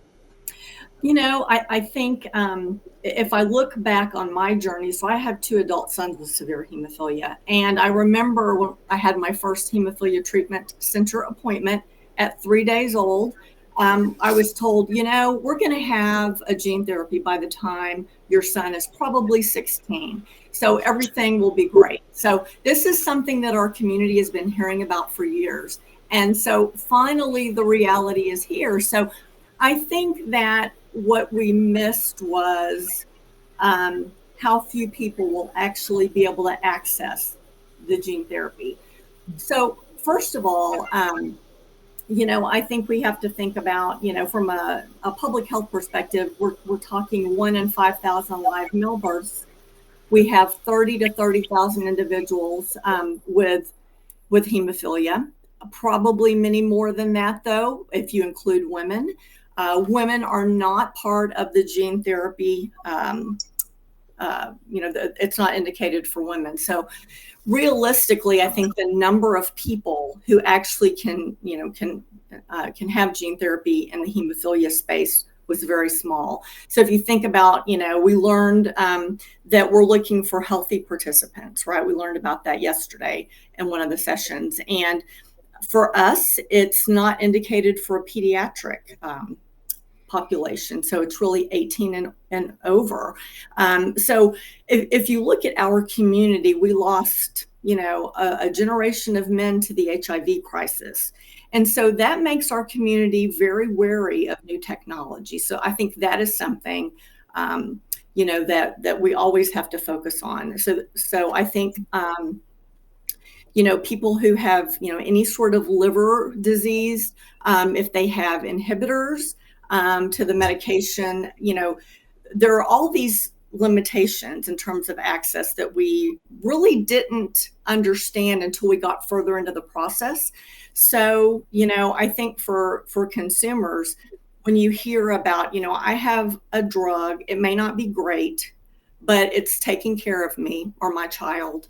Why would I want to do gene therapy when there are so many limitations, so many unknowns?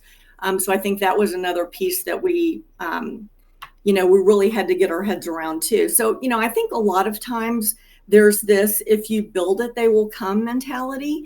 And it really just didn't work out for us. And, I think, something very different for our community too, is that this is not a medication, a therapy that can be undone. Once you have it, you can't undo it. We all know that. That was something that we had to grapple with. And then, also, if you think about these gene therapies, what happens if something really, really terrific comes out in 5 years? I've missed my opportunity. So I think that weighs heavily on consumers' minds too. And I think lastly, I will say that what's different about gene therapy for the hemophilia population is that it doesn't work the same way in every patient. So for some, they've had tremendous outcomes. For others, it did not work for them, and they really had to struggle a lot with that. So, mental health. So I think just because we have this drug doesn't mean everyone's ready for it. Especially again, and I know that we're very blessed to have medications. So I think that's something that we that I wished I would have understood more, and I think our community as a whole.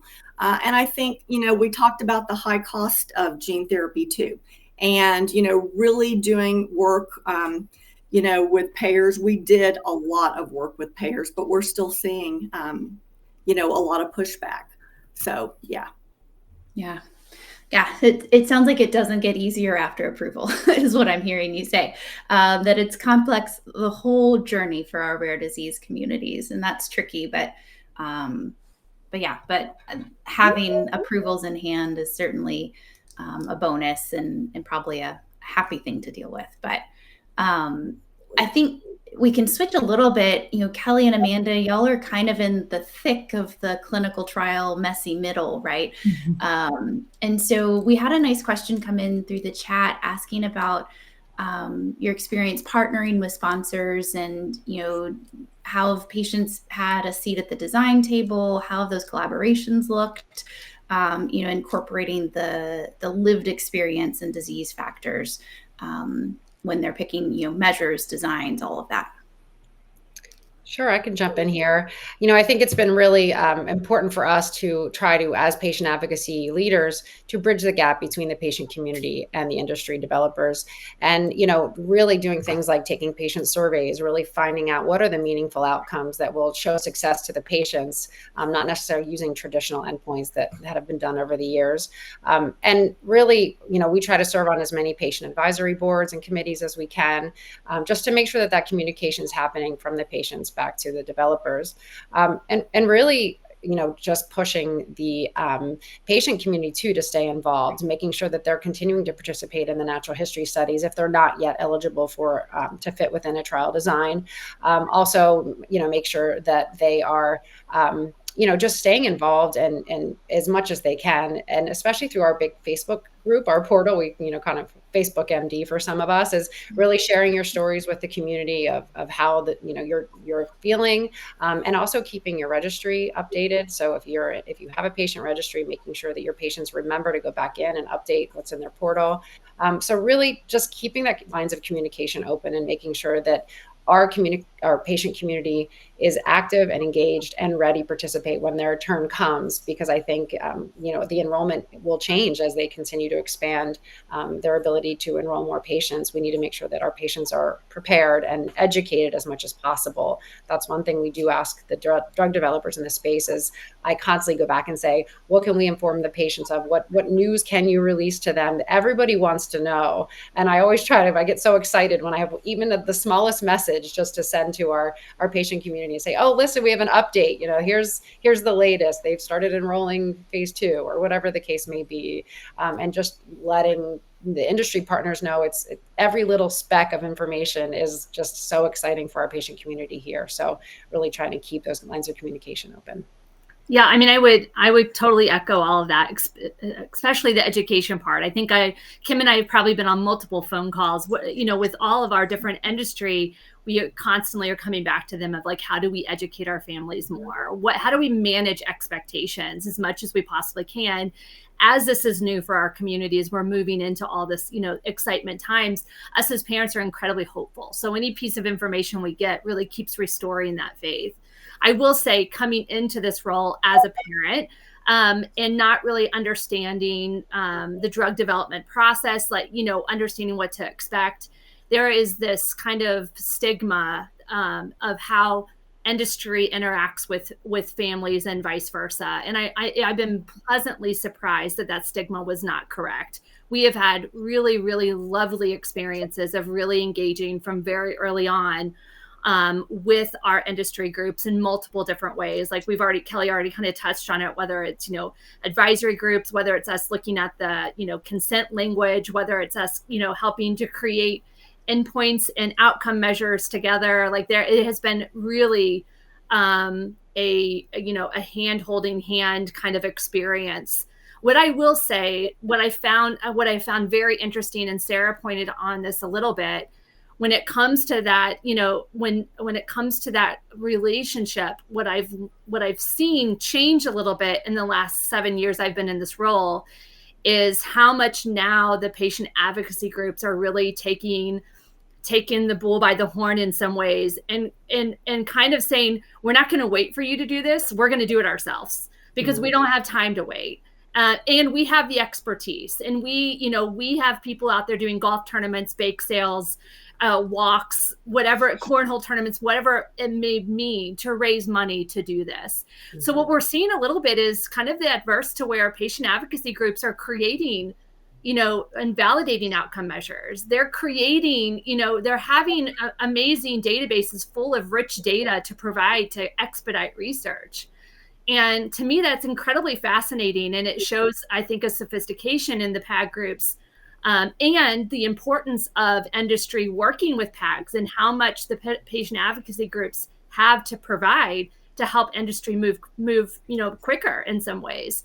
So I've seen that change even within the last 6 years, and it's been quite fascinating to see. That's awesome. Yeah, I'm super happy to hear that. Sorry, go ahead, Sarah. Yeah, if I could just jump in. So we're part of the Global Leukodystrophy Initiative, GLIA. It's a clinical trial readiness. It's a NCATS network, and what it specifically looks to do is to get all of these leukodystrophies ready, clinical trial ready. And one of the things that we've noticed, Amanda, is the idea that yes, PAGs are kind of leading the charge, right? As far as patient registries, natural history studies, right? But are we collecting the appropriate data that is what the FDA wants, right? When it comes to clinical trials, right? Because so making sure that the researchers, industry, PAGs are all working on the same page, because the goal is that FDA approval, right? And so I think, for all of the, attendees, is find your CTN and be involved, because it has been, the last 2 years has been just so wonderful for us to understand and be a part of that network, and have these conversations as PAGs, but then also corresponding with our academic research partners. CHOP leads our CTN, but it's a national, and then we also have international partners. But because we want to make sure we're not collecting data just to collect data that then can't be useful. And so, but we do have a really important, role to play and to lead and to push, right? Because otherwise, it often doesn't get done. Well, I think it highlights the importance of industry working and connecting with PAGs as early as they possibly can in the process too. So it's a good point. And there was a really wonderful, I'll just plug this, report by Global Genes called Early and Often. It just came out this past month. So definitely, everyone go and they did a webinar. I don't know if the recording is posted yet, but the report Early and Often by Global Genes, the PDF is out, and it's I think just a wonderful thing that you can also take to your industry partners and say, this is how we want to engage with you. Yeah, that's awesome. Quick question to clarify. Sarah, you mentioned CTN. Is that Clinical Trial Network? Clinical Trial Network. So you'll be able. I can grab the link to post. Super. it. That's awesome. Yeah. And that actually is kind of a nice segue. Y'all naturally went into our section on collaboration. And Kelly, I'd love to hear from you, because it's collaboration with PAGs, research and industry, academics and industry, but also there can be multiple PAGs, right, for a single indication. How do y'all navigate that, and what was your experience in your community? Yeah, I'm really grateful. I think the limb-girdle community has really done such a great job of building this greater community. There are actually over 30 different subtypes of limb-girdle muscular dystrophies, and only a handful actually have their own patient advocacy org for each of the separate genetic mutations. And so really, we also work a lot partner group with the larger umbrella organizations. Of course, there's the MDA, which is the biggest of them all, which sort of supports all of the neuromuscular diseases. But then within our limb-girdle community, we worked often with the Speak Foundation and the Limb-Girdle Awareness Foundation, which are more of umbrella organizations that support all of the limb-girdle subtypes. And even so, we still work with the smaller subtype patient advocacy groups. And we've been able to accomplish a lot of things for being, each individual disease subtype is ultra rare, but together we're not quite so rare. So we're able to tackle a lot more in the advocacy space. Some of the things that we've done together over the last few years, we've had a patient listening session. We did have an externally led patient-focused drug development meeting, which we talked about earlier. We had our first LGMD Day on the Hill just this past fall. And really, one of the most exciting things we did was we had the first scientific focused drug development meeting last February.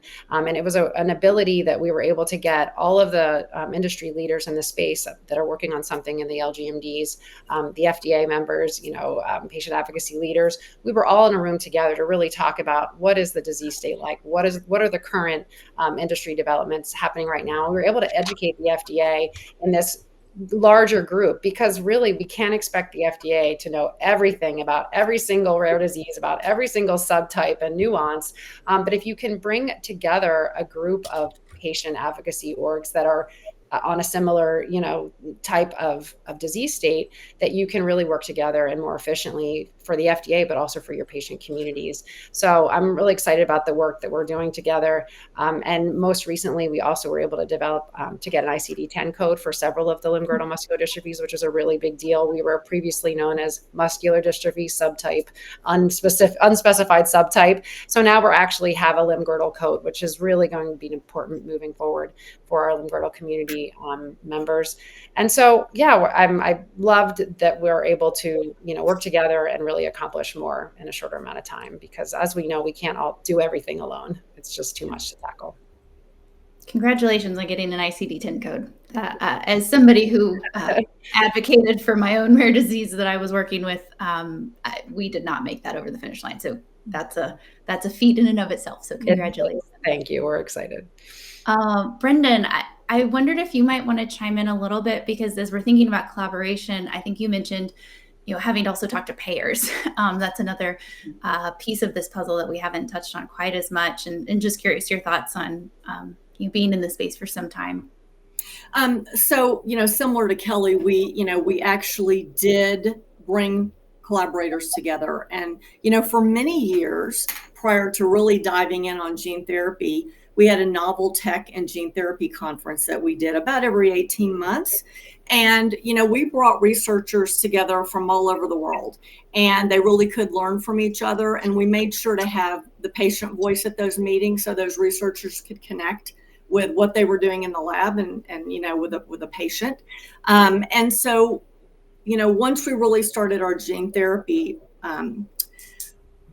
journey, we decided, we've got to get everyone together in the same room. We need to make sure that people really understand all these different perspectives. And so, we had a gene therapy summit, and we invited patients. We all know how important the voice of the patient is.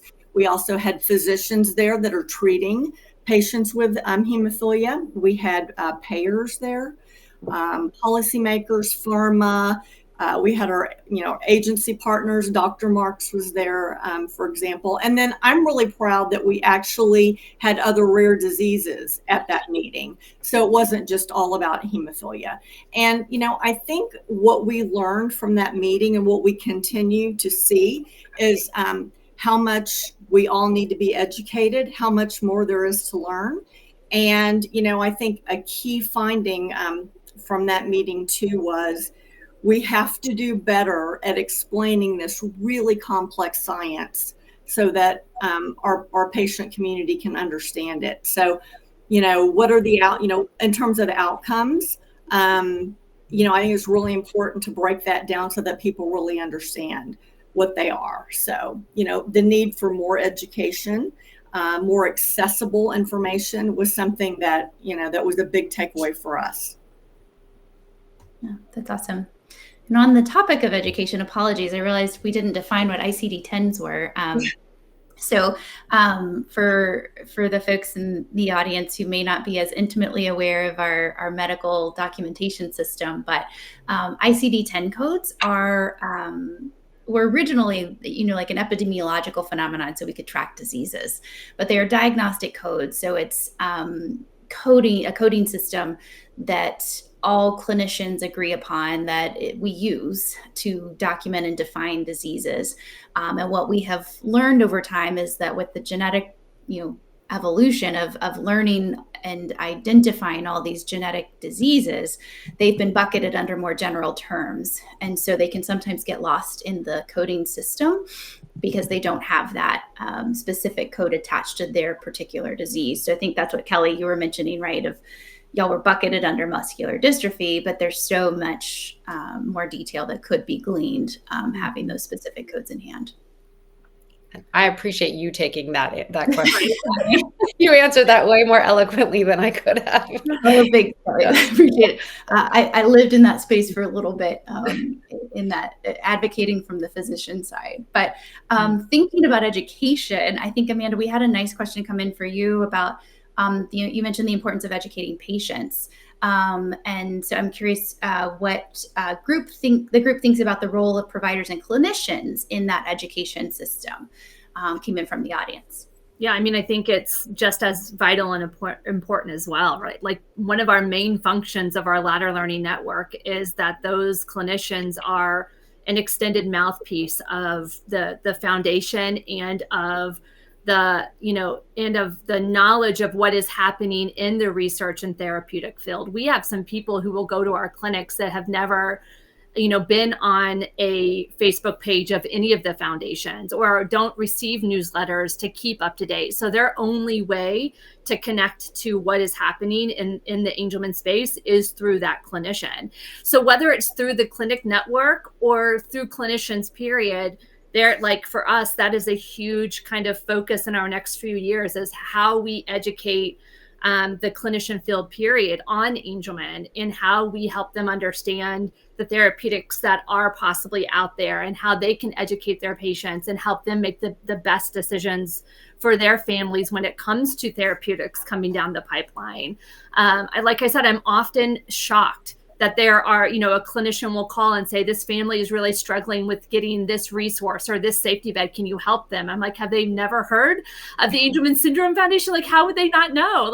But it happens way more than we know. And so it is important to be including those physicians, especially if you have a clinic network, on any information and any education you possibly can.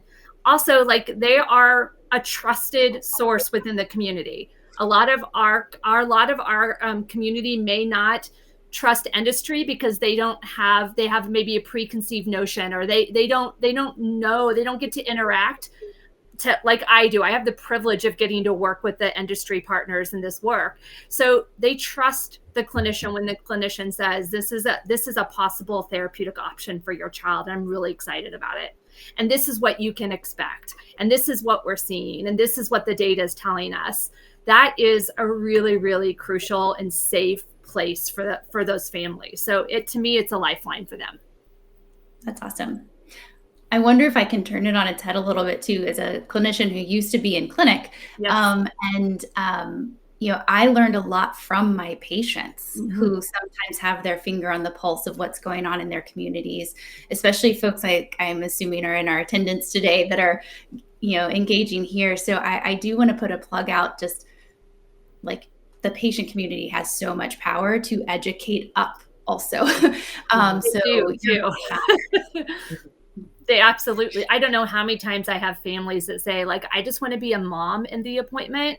I don't want to have to tell and teach the doctor about Angelman. And it happens a lot. Or a dad in the appointment, right? So I think that that's 100% correct. I'm glad you brought that up, Kim, because we see our patients becoming these detectives more so to determine and get the diagnosis before a doctor will even prescribe a genetic test.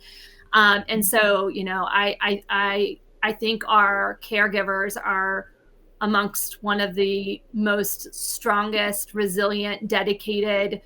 I can't say enough about parents of children with, individuals with rare diseases, because they're the doctor, they're the nurse, they're the pharmaceutical company. There's so much role that they have to play. And so you're right, they teach a lot. And I think that's why these specialty clinics are such a breath of fresh air, because they can go in and they can be mom, they can be dad. And so I think that those are vital points as well. Yeah, that's awesome. Oh my gosh, I lost my train of thought. Oh, I was going to make a quick plug because I also sit on the patient outreach committee. So if you are looking for tools as caregivers or our clinicians in the audience, there's a lot of really good material out there that has been vetted by experts on our ASGCT committee, with a lot of different voices at the table to build out some materials that are probably ready, off the shelf, ready to go, to do a little bit of kind of even just basic education around, gene therapies and clinical trials and all of this that we're talking about today. Kelly, I wonder if we could switch gears just a touch and talk a little bit more about advocacy. I know that's one of your key priorities right now, and I'm curious if you have any advice to offer other patient advocacy groups on how they can engage legislators. How do you even kind of start that process and maybe demystify it a little bit for us? Yeah, sure. And full disclosure, I really, it's just been in the last 2 years that we've really taken a nosedive into the advocacy piece of all of this. For so long, it was just support science, spread awareness, support science. And we have the science now, we have drugs in development. But truthfully, even if the drugs do get approved, that's not the final goal. Just like, Brendan talked about earlier, is we need to be able to make sure that the patients are able to access and gain those drugs. So, really, we've been trying to work more, and it's really a key initiative for our foundation, is engaging and empowering our patient community to even meet with their local legislators. It's not feasible for everybody to show up and do a fly-in on the Hill, especially with those that have physical disabilities. If you've been to DC, it's not the easiest place to navigate. And so, they can do it through Zoom calls, through meeting with their local legislators in their own districts. And, I was so intimidated, even being a leader of a patient advocacy org, doing that for my first time, participating with the Every Life Foundation and what they do on the Hill. I've learned so much in such a short amount of time. And it's really, it's so empowering once you actually have that first meeting and you go in and you share your story of how your life has been impacted by a rare disease. And, public servants, for the most part, they're there to listen. They want to know what is important to their constituents. And it's your story. Who's a better expert than you to be able to tell your story of how your life has been impacted?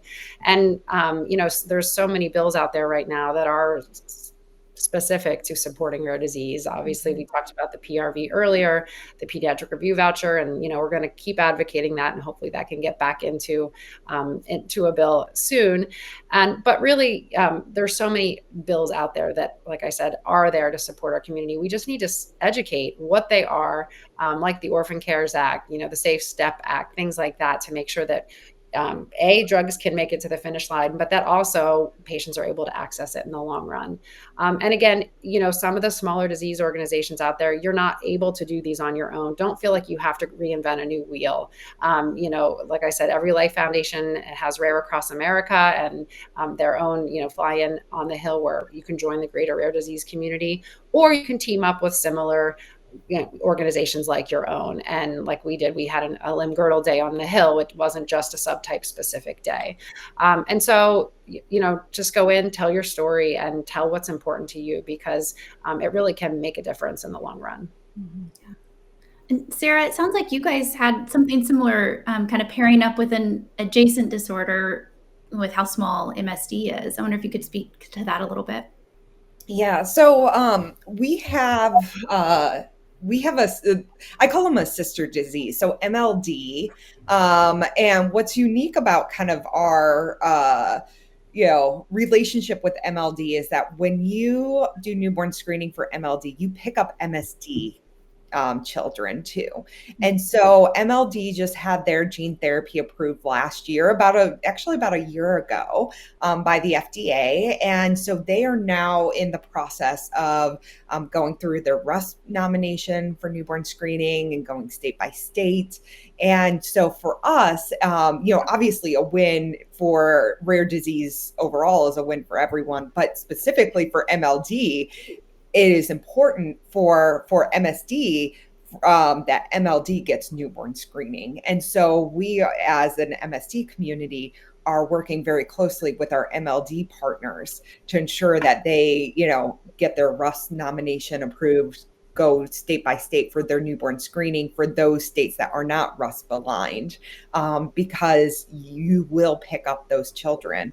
Now, what happens is that it also comes down to process, because depending on how the flow chart works on a laboratory kind of process, is that when you do the conformational screening, is that, okay, it could be, yes, it's MLD, no, it's not MLD, or no, it's not MLD, it's something else. The something else is us. And so we want to make sure that the something else gets reported out and not just thrown away. Because right now, and this is getting technical, but right now the current protocol is just to throw away, because we don't have an FDA approved treatment. And so, we would never get on the RUS without being able to check off that current treatment and or that current criteria. And that's the hard thing, especially for cell and gene therapy, is for a lot of us, you need newborn screening for gene therapy to really work, right? Because you need to generally get children before they're early symptomatic or pre-symptomatic for gene therapy to be, most effective. But you can't get newborn screening without an FDA approved treatment. So it's a really tricky thing that you're trying to balance. And so we have this kind of secondary, and not many diseases have this, but this secondary path where we can be supportive in an advocacy way of MLD. And so, finding those creative ways, and that PRV, the priority review voucher, again, is one of those other things that has a direct impact on our future, potential to commercialize our gene therapy. And so for us, that education of our supporters and our patient families, to let them know, like, these things, while they seem very large and intangible, have direct impacts on the future, viability of our therapies. And I think that's what's really important when we talk about advocacy, to our supporters and our communities. The one thing I'll plug really fast, because I'm kind of a policy junkie, is there's an app called 5 Calls. It makes it so easy to do calls to your federal officials, your elected officials, and they give you scripts that you can just read off, and that calls are more effective than emails. So if you are really passionate about some piece of legislation like the PRV, go and make those phone calls. I know it's easy to fill out a form and do the form email too, but go and make the 2-minute call. And 5 calls, the app makes it so easy. I know sometimes it's scary to make a phone call, like it's scary to make a visit, but it's just another way to really make your voice heard. So. Yeah, that's a good point. Just to define RUSP, so it's the Recommended Uniform Screening Panel, just to make sure we're not using any too jargony acronyms, but it's the governing system essentially that dictates and defines which newborn screening testing makes the cut and goes into the universal panel. Yeah. And it's somewhat state dependent too, right? Where they can opt in or out of certain things. And Brendan, that may be a nice kind of segue over to you too, because I know y'all have newborn screening, you've got approved drugs. How has your advocacy interactions or priorities shifted in over time and where you guys sit now? Sure. So, I think understanding the broader need for advocacy with policymakers and with payers. I'll put a plug in we worked closely with MIT's NewDigs consortium, and you can access a ton of tools to help on this at payingforcures.org. And so, I think that's something that's really important, helping a payer understand, how a therapy could really impact an individual. So if you think about hemophilia and think about that 6 or 7 year old child, the protocol had been, you do IV sticks 3 times a week. So imagine holding your kid down and trying to get this medication into them. Think about a baby that you're trying, right? So, through advocacy, we got better, better drugs. So now we have sub-Q medications. So, it's important, that ongoing advocacy. I think that, we touched on this a little bit, personal advocacy is something that's becoming more and more important. And what I mean by that is, I was talking to someone the other day who was trying to access gene therapy, and, he was having just a lot of difficulty with his payer. And learning the importance of helping them understand why this therapy was so important to him. So, I think we're seeing more things like that, and the need for continued advocacy for innovation, I think, is important too. But, I think one of the things that I wanted to sort of, kind of throw in too is, for us, it isn't all about gene therapy, which is very different from other organizations I know. But, we were actually on the Hill last week. We had over 400 consumers there with us, and it was phenomenal. We didn't advocate for gene therapy specifically. We advocated for access. So, we're very concerned with ongoing funding for our hemophilia treatment centers. So we talked about that. We want to focus on ensuring that people have access to medications. So, for example, the All Co-Pays Count initiative is something that we talked about. And then, we also want to ensure that women and girls and people who have or had the potential to menstruate are getting the care that they need. So it's a much broader scope for us in terms of advocacy. Oh, thank you for that. I'd love to switch gears just a touch and go back to Amanda and Kelly. We'd love to hear your perspectives on this too. We were hearing from Dr. Marks earlier about the importance of the patient-focused drug development meetings, the PFDDs. I know, Amanda, y'all are in the thick of getting ready for yours, and Kelly, it sounds like you guys had one. So I'd love to hear the perspectives and how that interaction has gone. Kind of what are some of the pitfalls, things you wish you would have known before, things like that. Yeah, we're 2 weeks out from ours, so we're in the thick of. We got a little extra time back on our schedule to plan. But there's a couple things I want to highlight when it comes to these meetings. One, I think the thing that shocked me the most is the amount of time and effort it does go into planning one of these meetings, and not just to get to the meeting. There's a lot of work that happens after the meeting as well, that I think it's important for people to just be prepared for. The second thing that I can't stress enough, and we just talked about it kind of in the last question, is collaboration amongst the multiple, patient advocacy groups that you may have in the space is key when it comes to this meeting.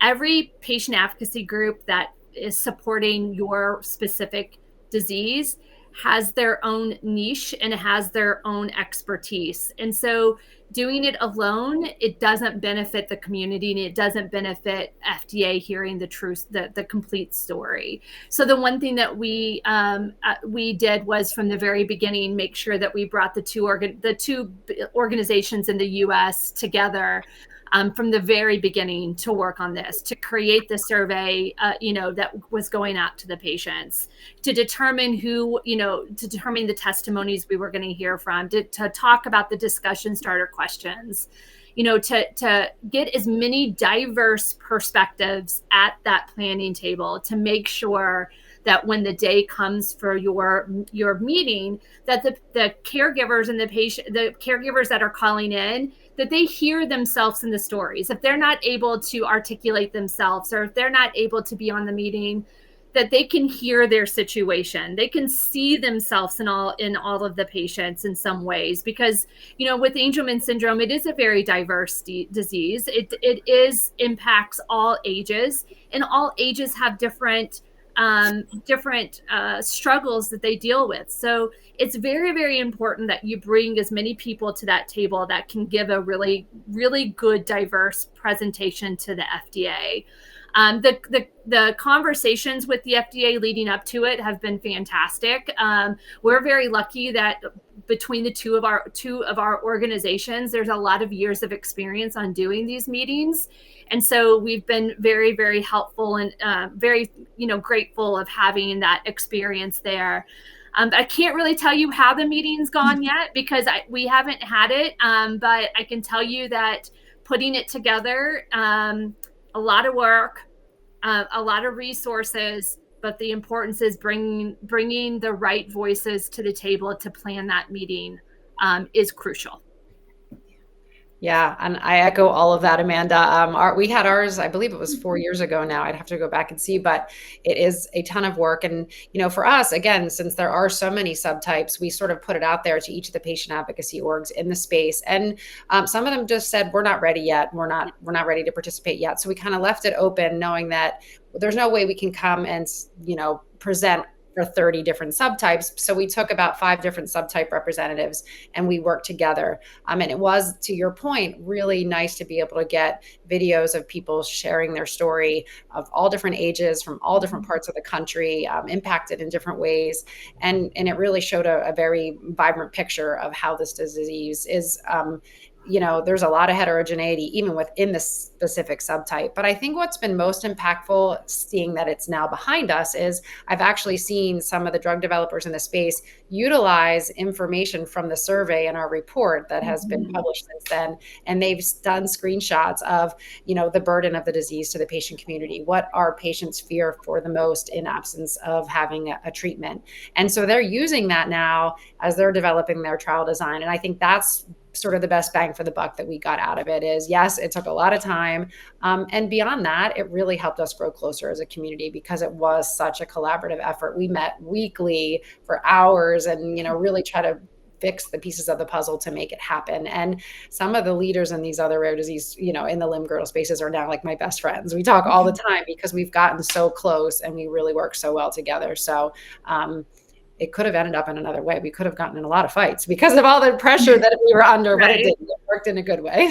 Well, I would echo that, Kelly. I think that's a really good point. The information that we've gleaned from this has been really helpful in multiple different ways. Understanding, we felt, one, that when we did the survey, we were happy to see that at least as patient advocacy organizations, we were in the know of what the families were experiencing. So we weren't way off, right? So we were like, well, good, we're kind of on the right step on how we're supporting our families. But we also learned things that we as patient advocacy organizations could be doing better. So we're taking that information as well and taking it back and creating resources. But you're right. I think this is such a great resource for industry then to take. We're going to be putting together like a Voices of the Patient publication based on everything we learned from this meeting. And I think it's going to be yet another fantastic tool that the PAGs have put together to support industry in their development. Absolutely. Yeah. I agree. I think it's going to be a very useful tool once it's available. Speaking of tools, there's a question in the chat. We were hearing about a playbook that's coming out for BGTC, but is there also a playbook for how PAGs can organize these PFDD meetings? Well, I can tell you that the FDA has a lot of resources. They have, questions and discussion starters that they would highly suggest. I also would say, from what I understand, I think NORD is putting together a resource to help advocacy organizations put these meetings on. But what I would also stress, back to the idea of collaboration, one of the key things that I'm such a component on, and I'm sure all my friends on the call are as well, like, I believe that everything that we do at our organization should be free and open to any other organization in the space. There are so many rare disease groups that don't have the staffing, the dollars, and all that we have been blessed to have. So anything we create, anything that we do, or any process we go to, we are always open to giving those tools to other rare disease groups, getting on a call and helping them understand the steps that we took. Look at our, step-by-step kind of, we would call it's like a Google Doc of all the things that need to be done in order to get the meeting, going. So I think any of us on this call would be more than happy to help anyone walk through those steps or give any of our resources moving forward in order to support people. And to me, there's no reason to create multiple resources if you can take something that someone's already done and alter it for your organization. That's so important for these groups. Absolutely. Yes. Yeah, and I will attest to that, Amanda, because when I was working in a different disorder, SLC 6A1, we were piggybacking off of so much of the Angelman work that y'all had already paved the road for. And I found that community to be so supportive and helpful in giving us some of the kind of structure on which to build a brand new program for a new disorder. Absolutely. We had a question come in the chat asking about a potential to create a data commons, so kind of a common data dictionary, or make sure we're all using the same terminology essentially, or aligning on standards for registries, natural history data, things of this nature that could make it easier for folks to get something off the ground that's going to be meaningful. I think, Sarah, you were speaking to this earlier too, of that importance of having really meaningful, clean data. Any insights that the team or the group has on these kind of things that can make that early work go a little more efficiently? Yeah. So we've had this conversation in the leukodystrophy space because we have so many small PAGs and diseases that may not even have a PAG to represent them. And then I'll say we were impacted by the shuttering of Luna DNA as a patient registry, I guess it's maybe last year or the year before. I guess it was January of 2024 when they shut down and we had to find a new registry. One of the registry platforms that we really like is Quartz. It's by Sanford up in South Dakota, I believe, or Utah. I think South Dakota, because they have a very large endowment. They're very dedicated to rare disease. So Quartz. So we've actually are kind of shifting. The leukodystrophy space is kind of shifting there. And so there may be some, desire from rare disease to kind of look at chords. It's hard because there are a lot of platforms. You have Nords, with the Iron Rare, it's difficult, right? And once your data's in a place, it's hard to pull it all out and shift it to another platform. I don't know if anyone else has any other feelings, thoughts. Well, I would say when it comes to the data that you're collecting, figuring out a solid data dictionary early on is really important instead of trying to then pull together all these different data siloed sources that are out there. We're kind of dealing with that right now as far as what we're collecting in the clinics, what's collected in the natural history study, maybe what's collected in the registry. And we're making a really cognizant effort to make sure we're collecting the same data points that are important to FDA, to patients, to understand symptomatic development and longevity. So the importance of that data dictionary early on, I think, is crucial in establishing that. We have been an organization for 30 something years and have had clinics for 16 years. And we just within the last 5 years was like, we should be collecting data at our clinics. So to go backwards in some ways and try to do this is a lot more challenging. But having those set data points early on, I think, is really, really important. And I will say, storing data, collecting data, getting data out to industry researchers, it is not cheap. It's a pricely endeavor. So the more that you can maybe collaborate with somebody, or the more that you can, look at ways of doing that, I think the better. And there are some platforms, CPATH, I think Sarah already put some that are good platforms to do that. But it's important that within the community, you're collecting some of the same data points so you can connect them and have that longitudinal data. It's crucial. I'll just add in to sort of to flip this a little bit. There was work that was being done with many organizations to create a gene therapy lexicon, probably back in like 2018, 2019. Not really sure how that progressed. It sort of, kind of went by the wayside, unfortunately. But what it taught us was, if you're thinking about a consumer who is trying to learn about this gene therapy that is in a various clinical trials phase, they hear a lot of information and they just have no understanding. And then if you go and look at a definition for codon optimized or allele, or fill in the blank, it's still difficult to understand. So that was one of the things that we thought would be helpful for people who really wanted to do a lot of research, is to come up with a gene therapy resource that had a lot of different terminology on it to help them understand and explain it in a little bit more accessible way. So that is something that we focused on.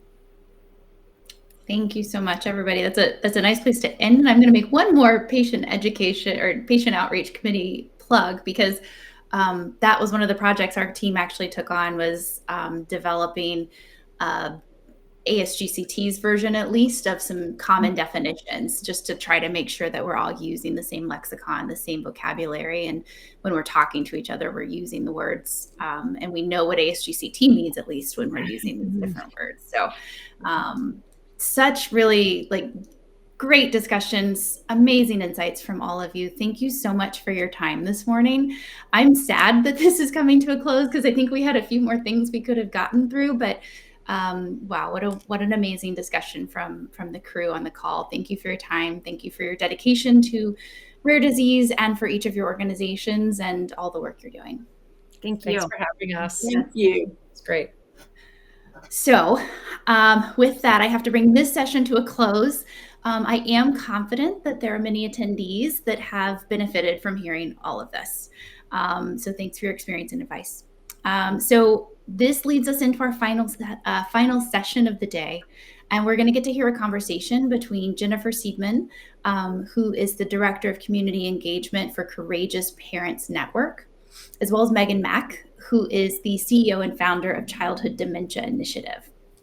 Jennifer and Meg are going to bring us a full circle as they've through a thoughtful discussion, exploring goals of care and personal values when it comes to participating in a cell or gene therapy trial. So Jennifer will be with us live for a conversation and to answer some questions after this session.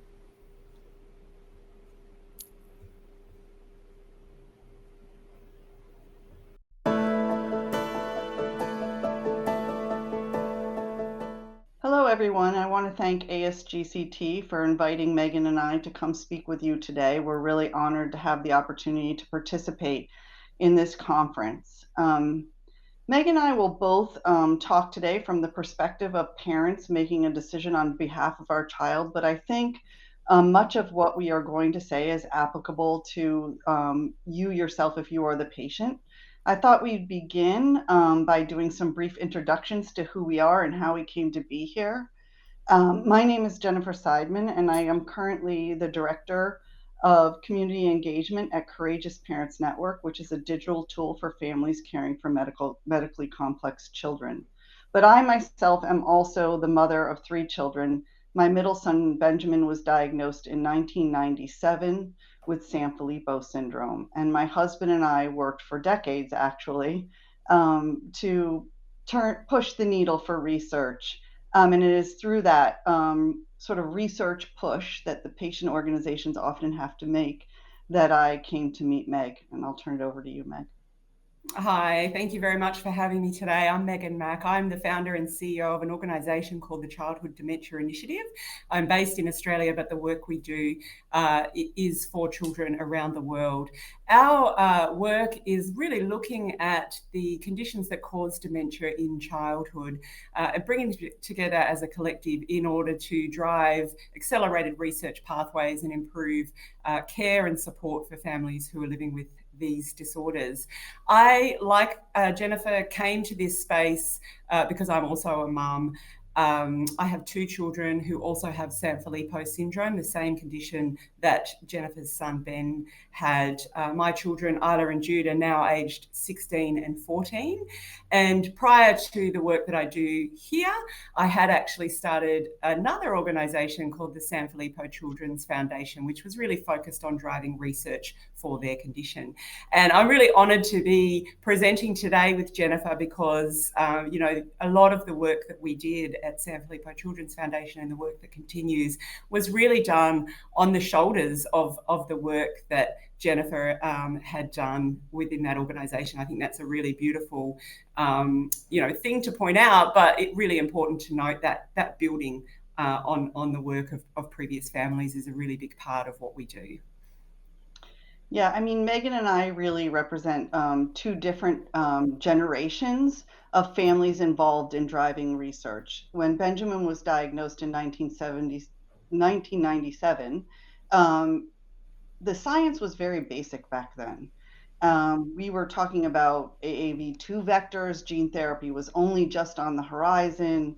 And so, in fact, I think when my husband and I started Ben's Dream, the foundation we formed in order to raise money for research, we discovered that there were only 5 researchers across the globe working on this disorder. And so I think it was probably in maybe 2013 that Megan and I first met one another. And again, this was to drive early gene therapy or any therapy, to be honest with you, towards a treatment for our children. At this time, Benjamin was still living, and he passed away in 2014, unfortunately, just on the cusp, actually, of a gene therapy making it into a clinical trial.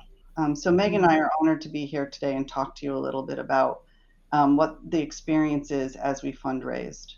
At Courageous Parents Network, or when I speak to professionals in biotech industry, I often like to say that when a child or a person is diagnosed with a rare disease, they are both driver and passenger in the experience. And I think that creates a really good visual in your mind. With any diagnosis, people are redirected onto a scary path towards often a very uncertain future. And we have to come at it with very little guidance and most certainly always high stakes. And while some of this has shifted the driver-passenger relationship in recent years, we can see a dynamic forming between professionals and family organizations and families themselves. I think this analogy is really well applied to the drug development process. I mean, Meg and I can both speak to this, but historically, the system has really relied on affected individuals to drive much of it. You know, Meg and I know we both had to fundraise to support research on multiple levels, and that was hard. We were often asked to establish or participate in natural history studies or registries, education organizations, and then we have to join forces with other people. We have to get along in the sandbox because we recognize that collectively our power comes when we work together. But much of that process feels out of control, I think. Yeah, I really love the analogy of the driver passenger, because it's so true. And all of the families that we speak to, and we've done a lot of consultation over the last 5 years, is what comes through really clearly is from, you know, diagnosis to care to medicine management to everything. Families are in a position where they're really the project managers and they're having to drive everything and constantly advocate for their child. And that includes, you know, getting the research going. And thank goodness that you did. I remember you telling me the story, Jennifer, about when the researcher rang you for the first time and said, I have mice and they're alive. You know, what a moment that must have been. And for that to have then moved through the pipeline, it wouldn't have even been in the pipeline if it wasn't for families in the very beginning pushing that along. But of course, the driver passenger analogy, you know, the other side of that is the passenger. And as a family, you know, it's so incredibly empowering to be able to get involved and to be able to drive some of the research that is happening. But at the same time, so much of it is just out of our control. And, you know, what year was it that you began working on the gene therapy, you know, preclinical or even before preclinical, the very, very early stage? What year was that? Because that has literally just gone up to the FDA last year. So we're talking decades. And, you know, our children don't have decades, and it's an incredibly frustrating thing to on the one hand, be empowered and making a difference, but on the other hand, so at the mercy of the process and things that are outside of our control.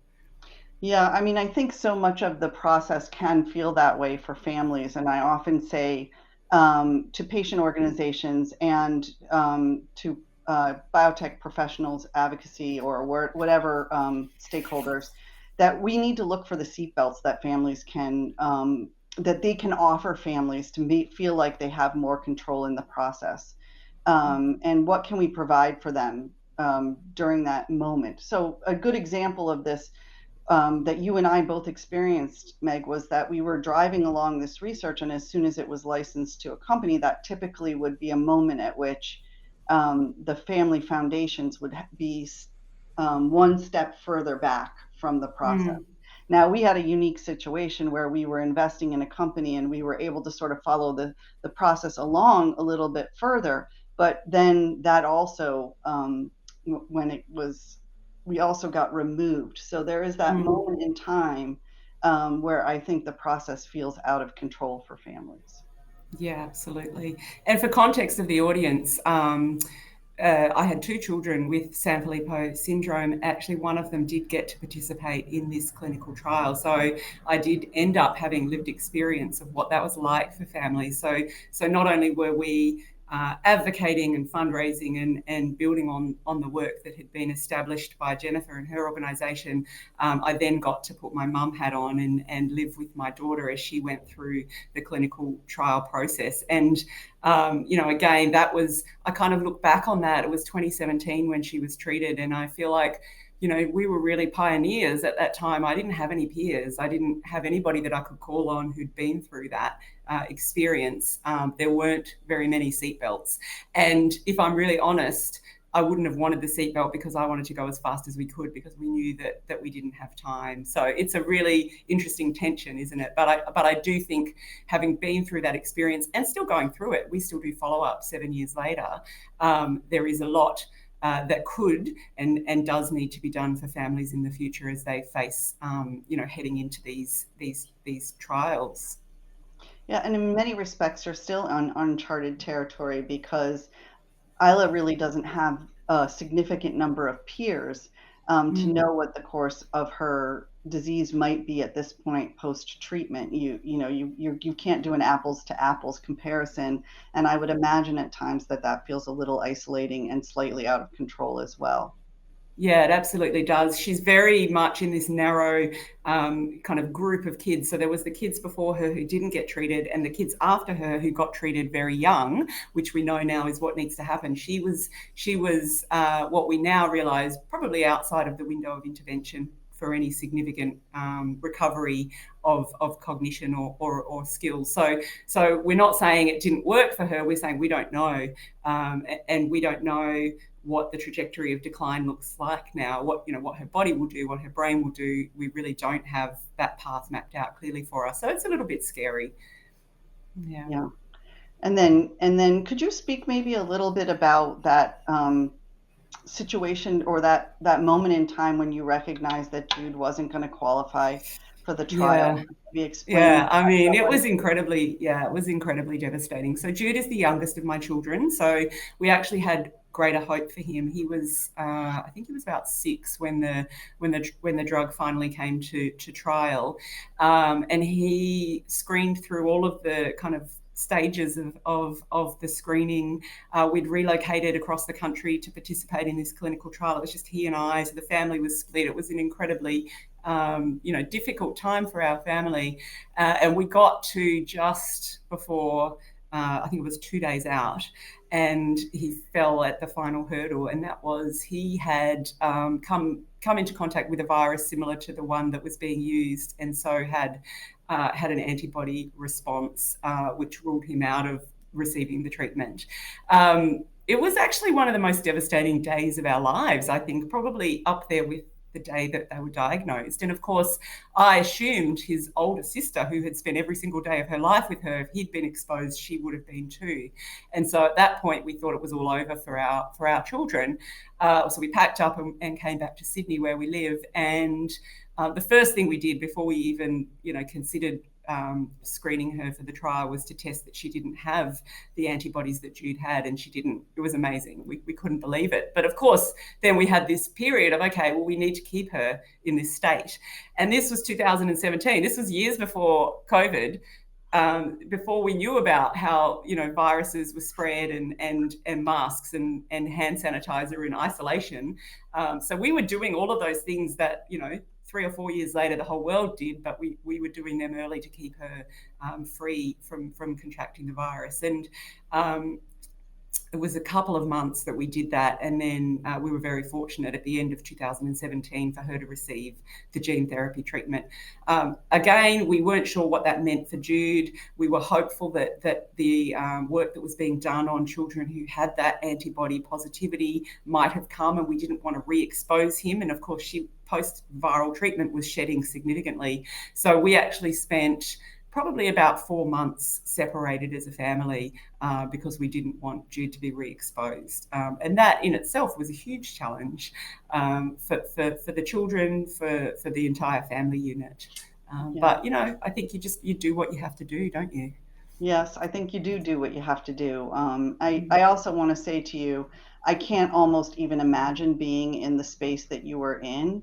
I remember the disappointment or the need to shift my expectations when I recognized that even if the therapy came, it wasn't going to come in time for Benjamin, that it wasn't going to reverse the damage that was already done, and he was too far progressed, and that I had to shift my hope really to something different, not the hope that this would change the trajectory for my child, but the hope that it would change the trajectory for the greater good, for the whole community, for moms like you that I was meeting along the path. And I think that it's a critical place, and you probably had to do the same thing when Jude tested positive for the antibodies. You sort of had to think about what were your hopes and how do you manage that? Because there is a big distinction, I think, between hope and expectation. Absolutely. We went through the same thing. Mine was in an instant. Yours was probably over a period of time. I have also been through that with Isla because, having received the treatment and seen an incredible response immediately, it hadn't been sustained because I think she was simply too old. And so I've slowly come to the realization that we haven't got the outcomes. But like you, are so grateful that we've had the opportunity to pave that way for other families. And I do see children who've had the treatment very young doing incredibly well. And so I retain, I'm so pleased that we've done all that we've done to pave that pathway forward, because I think without, that's what we all need to do as much as we can for the next generation that are coming. But in some ways, and you and I have spoken about this before, Jennifer, it's almost a release, isn't it? It's almost like, okay, this isn't going to come for my kid, but it is really important for the greater good that this has happened. And I think this is something that I grappled with a lot through the screening process. And on the one hand, I wanted Isla to do as well as she could so she'd be included. But on the other hand, I knew if she didn't meet the eligibility criteria, she was out, but it would be out for a reason. And that reason was for the greater good. And I think as a parent, that's a really difficult thing to manage. We need the best possible candidates to be going through to prove that these drugs work. Because if we're putting kids through and they're not the best possible candidates, we're actually jeopardizing future children getting access to these treatments. So that's a huge tension for families to grapple with, I think. Yes, and I think it's a place where patient organizations and people who are setting up clinical trial study sites can help families manage that balance between the hope and the expectation, to understand why the eligibility criteria exist.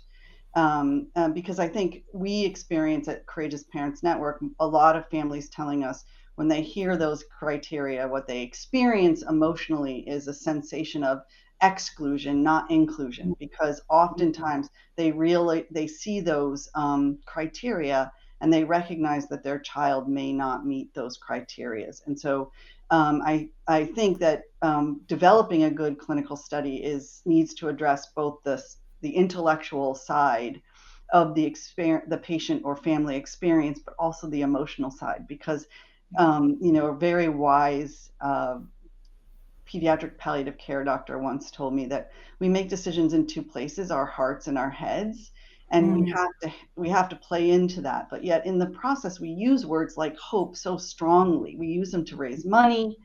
We use them to talk about cures. And I think there's a big distinction there that needs to be made, that people can maintain a hope, as you did, as I do, as we continue to do, outside of the cure.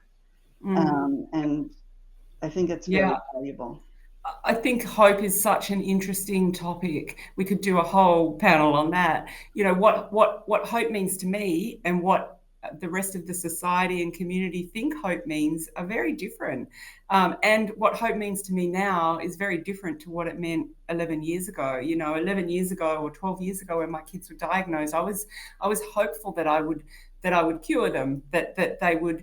I think I always had a realistic hope that they wouldn't necessarily, be 100% development and not have issues, but I thought I could deliver something other than what was handed to us on diagnosis. And as time's gone on, that hope has shifted. And some days hope is just, I just want my kid to not be in pain, or if they're in pain, to be able to tell me that they're in pain, And so I think, and I hope, and this is a big thing for us from day one, and we've talked a little bit about it already today, that the fact that we've been here and that my kids have lived through this dreadful disorder, I hope that means that in the future families will have it better than us. But there is definitely that really kind of, again, a tension between we need to sell hope and we need to sell the miracle almost as fundraisers, because if there's no hope, people aren't going to give us money for the research that we're going to do. But we need to balance that, realistically with our families who are involved in that process. And also, with industry and the clinicians to make sure that they're understanding the outcomes that we want and the things that would make a big difference to us might not necessarily be the things that are the outcome measures that have been identified. And that is that's a topic all on its own as well. It is a very big topic. I can remember sitting in the early years, and again, this is before therapies were really, on market, but sitting with a researcher, and he was telling me that it was an enzyme replacement therapy that they were investigating, that it wouldn't, even if they could produce the enzyme for Sanfilippo, it wouldn't necessarily get across the blood-brain barrier. Again, remember, we're talking about the 90s, early 2000s. And then, so ultimately it wouldn't cure Benjamin. And I said to him, well, but would it make him be able to sit crisscross applesauce on the floor for a little while longer? Because that matters to me. That outcome is a hope of mine, right? I can have a hope that my child can maintain this skill. It's funny because I feel at the Courageous Parents Network, we often hear from clinicians and other professionals that parents just can't handle the truth. But the real reality is we can, and we work with it because we have the capacity to evaluate risk, even if it's risk on behalf of our child. And we have the ability to redefine our hopes along the path of this. And I think that you are a great example of that because you had to handle that ultimate truth when one child qualified and the other didn't. Yeah, I mean, we as families have faced the most awful truth you can ever face. Of course, we can handle any other truth that comes after that. And I would also say to anybody working with families who love a child with one of these conditions, never underestimate that family's ability to understand the science and to understand what is coming and to really embrace and drive it forward. Like, we have huge capacity. It never underestimate that. I think the other thing you mentioned in there was the risk appetite.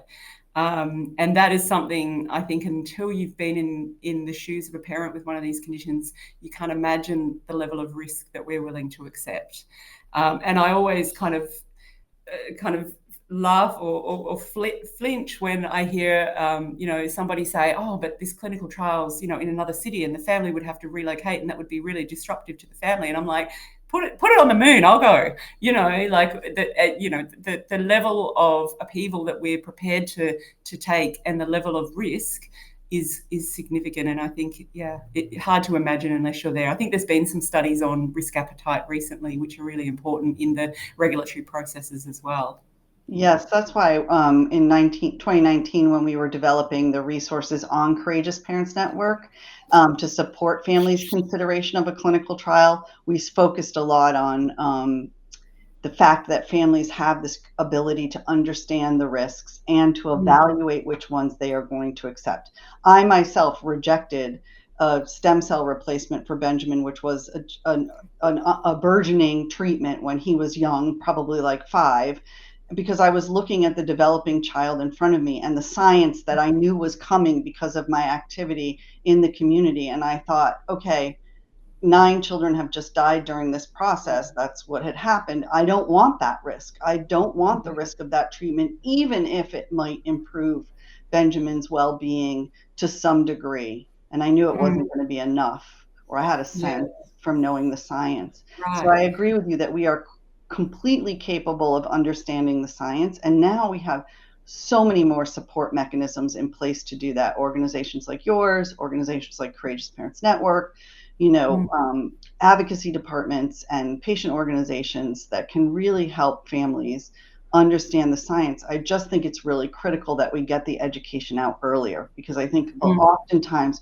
we wait to talk about things like eligibility criteria, what they are, outcome measures, what they are, what are protocols, all the things that are surround a clinical trial until it's just coming. The clinical trial is months or a year away, but really we need to educate families to this conversation immediately upon diagnosis. These are the realities of what you're going to face. And with that snowballing of therapeutics coming down the pipeline, we know if you receive one gene therapy or one, clinical trial, that's going to eliminate you from others. So families need the whole landscape. They need to know, as you did, I'm not going to do the transplant because the gene therapy is coming.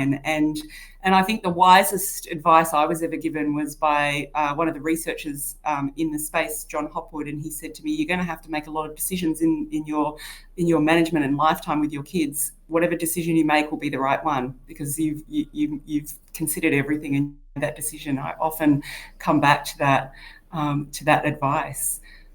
Yeah, we give that same advice a lot around decision making at Courageous Parents Network. You are doing the best that you can with the information that you have in this moment, and you will make the decision that you feel most confident and comfortable with.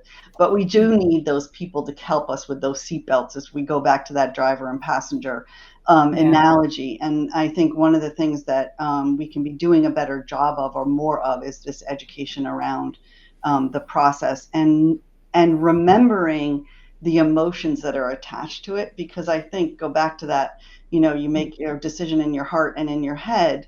If we neglect to acknowledge how people are experiencing the scientific process in their heart, we have left out a big portion of what is really going to make the health and well-being of these families more secure and the people to feel more secure in their decision making.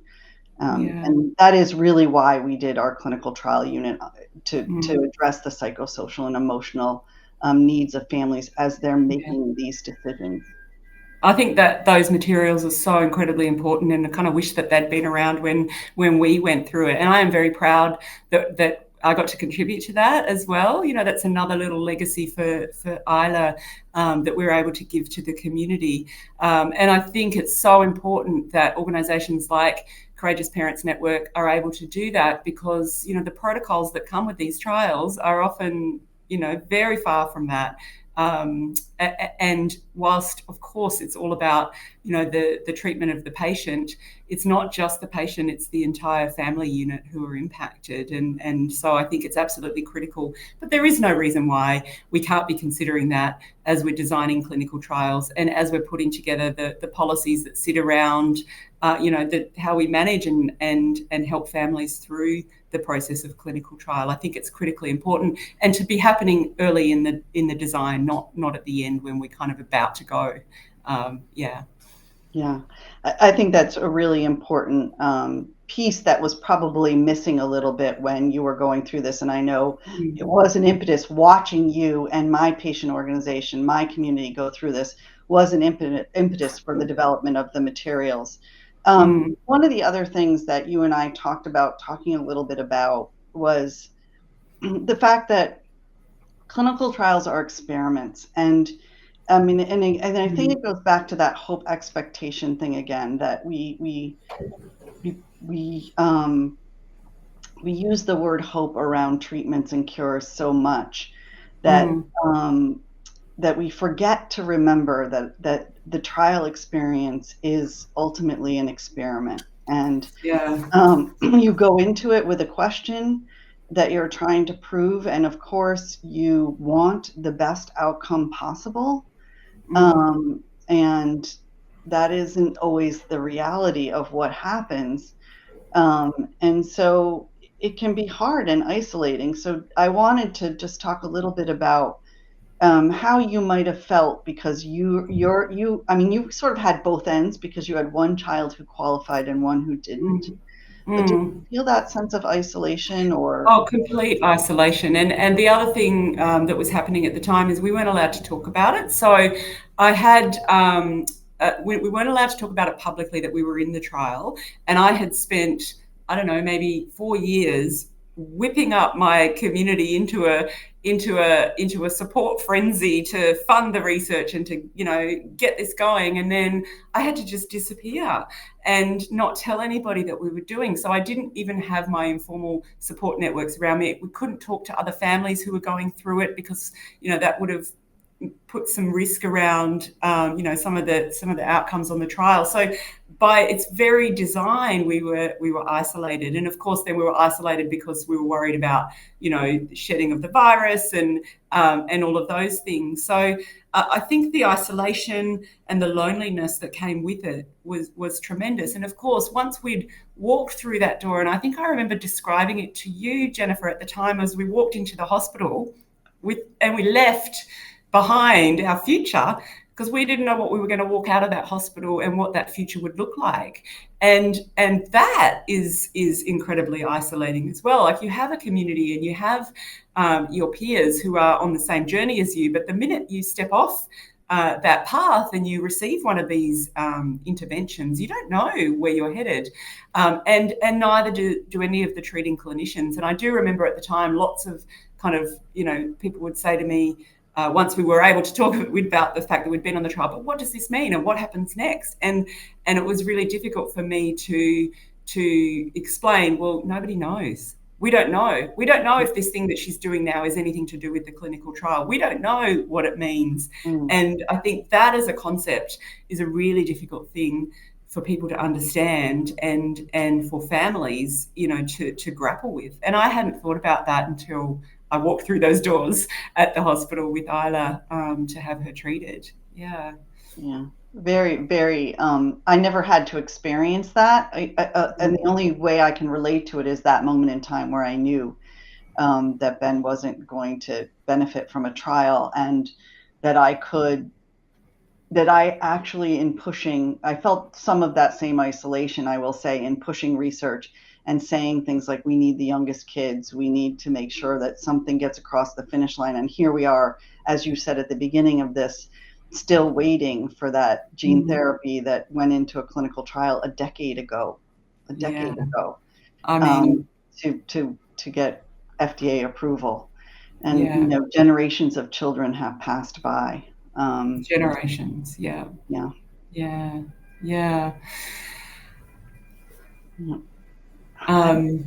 We have to leave some time at the end, right? Yeah, like what how do we want to end this? Yeah. I mean, our key points really are to wrap up from a personal perspective. I have huge gratitude that my daughter got to participate in this clinical trial, that the work that you did, Jennifer, in the early days and the legacy that you built for Ben meant that we got a shot. I think the reality is our shot came a little late, but I like to think that the work we did in getting to that point has meant that other children have had the benefit of receiving a treatment within the intervention window. And I think at the very, very outset of my kid's diagnosis, the reason I started the Sanfilippo Children's Foundation and got into this space was I couldn't face the thought of their lives having been lived in vain and for nothing to have changed for future families. And I think I'm at that point, and I know you're certainly at that point, where we can look back and say that's certainly the case, that things have progressed because of the work that we've done. And I want to say to any other patient organisations out there, it feels like you're pushing, you're pushing uphill, and it feels, I've been going 12 years, you've been going, 20 years? But if we didn't do this, we wouldn't be moving the dial. Yeah, I think it's really important. Again, it goes back to that hope expectation thing for families to recognize that, I'm still pushing this research. I'm still trying to get the science to move forward. And I'm seeing so much change out there in the environment with people, organizations working together, people really pushing. But I do want to say that it is truthful that much of the burden of this relies on the families who are affected by these rare diseases in order to move the needle. And it's important that they have support from the communities that surround them. And Meg, I am so happy that our paths crossed as a result of being able to push this particular Sanfilippo research forward and continue to work together in our work. Yeah, me too. Thank you. Thank you. What an incredible conversation. Thank you so much for everything that you and Meg shared, Jennifer. That was really just eye-opening and insightful and touching and all of the things above. So thank you for sharing. Well, thank you, and thanks to ASGCT for creating this space for us to learn and talk with one another, because really that's how we're going to change and make differences for all of these people that are affected by rare disease. Really, we just have to keep the conversation going. Yeah, I genuinely can't think of a better way to end this Empowering Patients Summit than with a conversation between two caregivers of rare disease individuals. So I'd love the opportunity to ask a few questions, and we certainly have the Q&A open for our attendees to drop some questions in as well. So in our last few minutes, you and Meg talked a lot about hope. I remember, a good mentor of mine used to say, cure is a 4-letter word, but hope isn't. But then you can also have some concerns around, well, if we're too hopeful, are we introducing bias into the studies? And you'll also touch on how these are experiments and they're not medicines yet. I wonder if you can offer any additional insights or clarity of what hope feels like, looks like, how we talk about it in the rare disease space in a respectful and appropriate way. Yeah, I think how we talk about hope is critically important.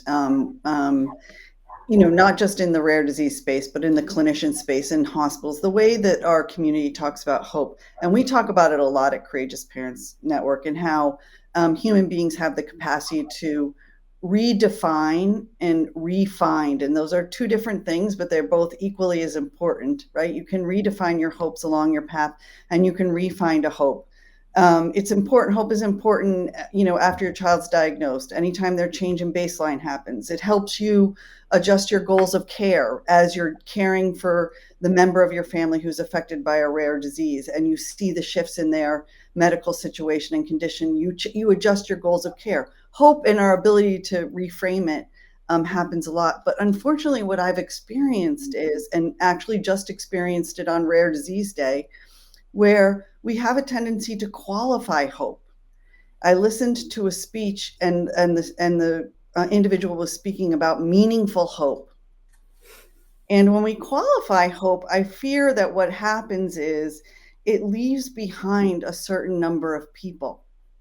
So I could have, in my experience with my son Benjamin, in the recognition that the therapies were not going to come in time for him, if I had heard meaningful hope, I might have felt very left behind by that, but I understood my capacity to refind it. I knew that even though I might not ever see my two boys ride a bicycle together, that I could hope they experience exhilaration together in a different format. And that hope was different from the expectation. I couldn't expect for them to ride bikes together.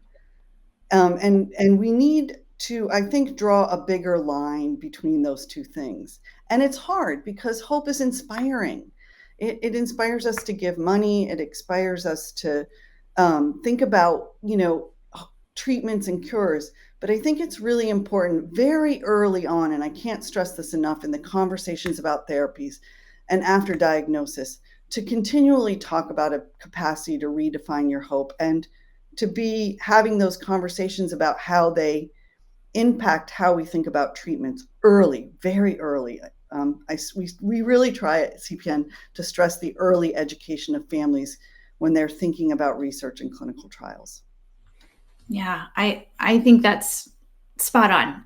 And it kind of leads into my next question, which point of privilege as the moderator I'm going to ask is, y'all touched a bit on risk tolerance. And I think that there tends to be a bit of a paternalistic nature, right? Of, certain, folks will say, well, this is too risky for a population to consider. But I think you and Meg were kind of, grappling with that risk may be valued and measured in different ways for different individuals. Could you speak to that a little bit? Sure. I mean, I think it's ingrained entirely in our society. It goes back to that other quote that we said, where you can't handle the truth, the one from, the Tom Cruise movie. And we find this at CPN, that there's often this disconnect between clinicians who talk about families can't handle this truth, and then families coming to us and saying the clinicians aren't talking to us truthfully. Why isn't that happening? And there's this big disconnect. And I think the same is true with risk and how we talk to families in rare disease about risk. I mean, you're cast off on this cliff when the minute your family member gets a rare disease diagnosis. That feels ultimately so risky. And you're evaluating risks every day. Even some of the littlest decisions we have to make feel very risky.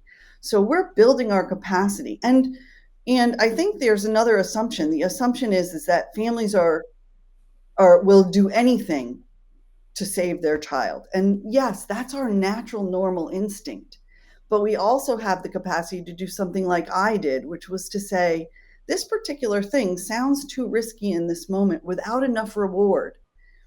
And so I think we have to be more cognizant of understanding that we each have the capacity to do this. And on both ends, it takes responsibility. The responsibility of the sponsor or the PI or the clinician who's not telling the real deal, and then the responsibility of the family to put their things forward. And that's why we spend so much time at CPN really educating to the medical terms that clinicians use, to the terminology in clinical trials, and to the emotions that go alongside of those. Because if we ignore that, we've ignored 50% of the equation.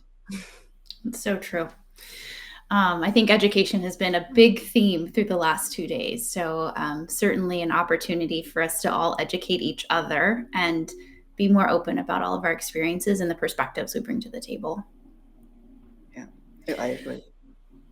Well, I can't believe it, are actually kind of at time. So it's really time for us to wrap up this session. And what an amazing opportunity it has been to bring everybody together and be part of this Empowering Patients Summit for 2025. And a huge thanks to ASGCT for making this possible.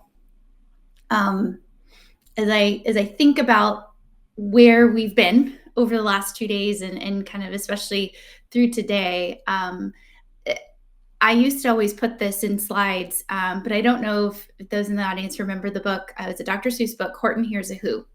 And, it's a big sweet elephant who finds like a little tiny flower and he hears voices coming from it. And the little who's start to collectively pull their voices together so that he can hear it. And then everybody else starts to hear it too. And I really think that is such a beautiful analogy for the rare disease world, where individually groups are tiny, but collectively you've got a big voice. And that voice, I feel like, centers with our patient advocacy groups really as kind of the hub, experts that are, driving and directing. And like Megan, Jennifer were talking about being both a driver and a passenger, but you are engaging all of the stakeholders, you're bringing everybody to the table, you're educating and collaborating and partnering with so many different entities, from academia to industry to regulators. And each one of those interactions is so incredibly valuable. And I really hope that folks have taken away some new pearls, some new tools, and have some new insights that they can apply to their own patient advocacy groups and efforts and strategies that they're building out. So our goal is clearly right to get drugs approved, but I think we've also learned today that while there's complexities and challenges on the front end, there's the messy middle, but then it's not always sunshine and rainbows on the other end of the approval. As there's still some complexities and challenges that we'll face at every step of this path. And of course, the complexities that we heard about from the manufacturing perspectives all the way through from preclinical to approval as well, and commercialization. So amazing insights. And I just have to give a big shout out and thank you to our speakers today who graciously shared their expertise, their diverse experience, and their time. To ASGCT and everyone behind the scenes that made this all possible. It's a phenomenal organization, and I'm just honored to be a tiny part of it. And finally, a thank you to the audience and the attendees. Y'all have been wonderful, so participatory, giving us all of your feedback and your insights and your questions. It's really been an amazing experience, and we really value and honor the time that you've dedicated to participating and watching these sessions. So As the typical closing housekeeping, the sessions will all be available on demand shortly here on Brand Live and they'll be available for the next 30 days. And then ultimately open access on YouTube thereafter. We ask you that you do follow the instructions on the screen to submit your feedback and complete the event evaluation. That feedback is critically important to us. I promise we do look at it, and it really helps improve our future events and make sure that we're bringing you the content and the formatting and making these sessions as impactful as possible. We know time is valuable, and so we really want to make sure we are using it to the best of our abilities. Thanks, everybody.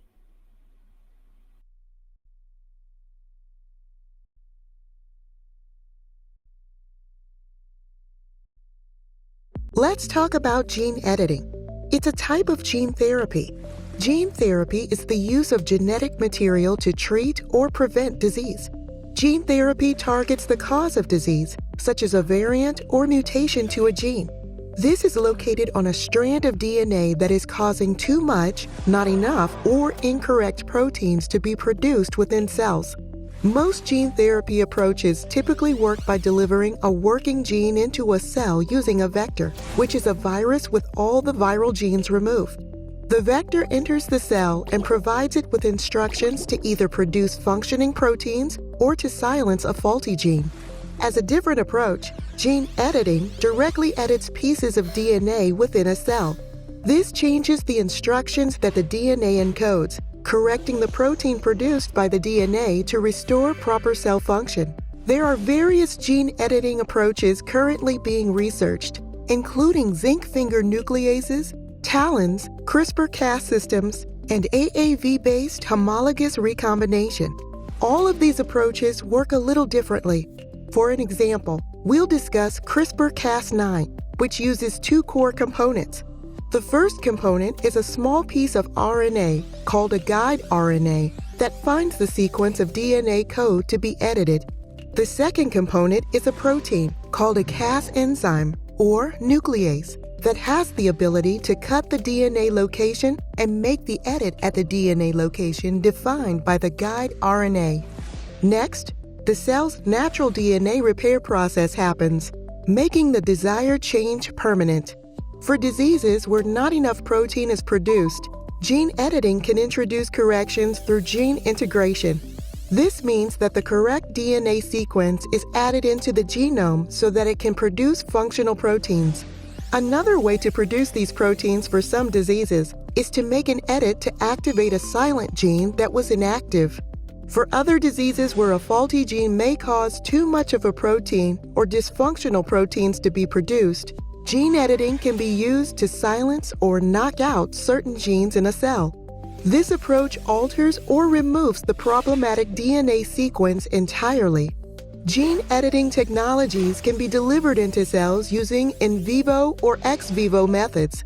Here to explain is Dr. T.J. Craddock. In vivo means the gene editing components are delivered directly into the body to make edits within the cells, while ex vivo means the cells are first removed from the patient and then edited in a specialized laboratory and returned back to the patient's body.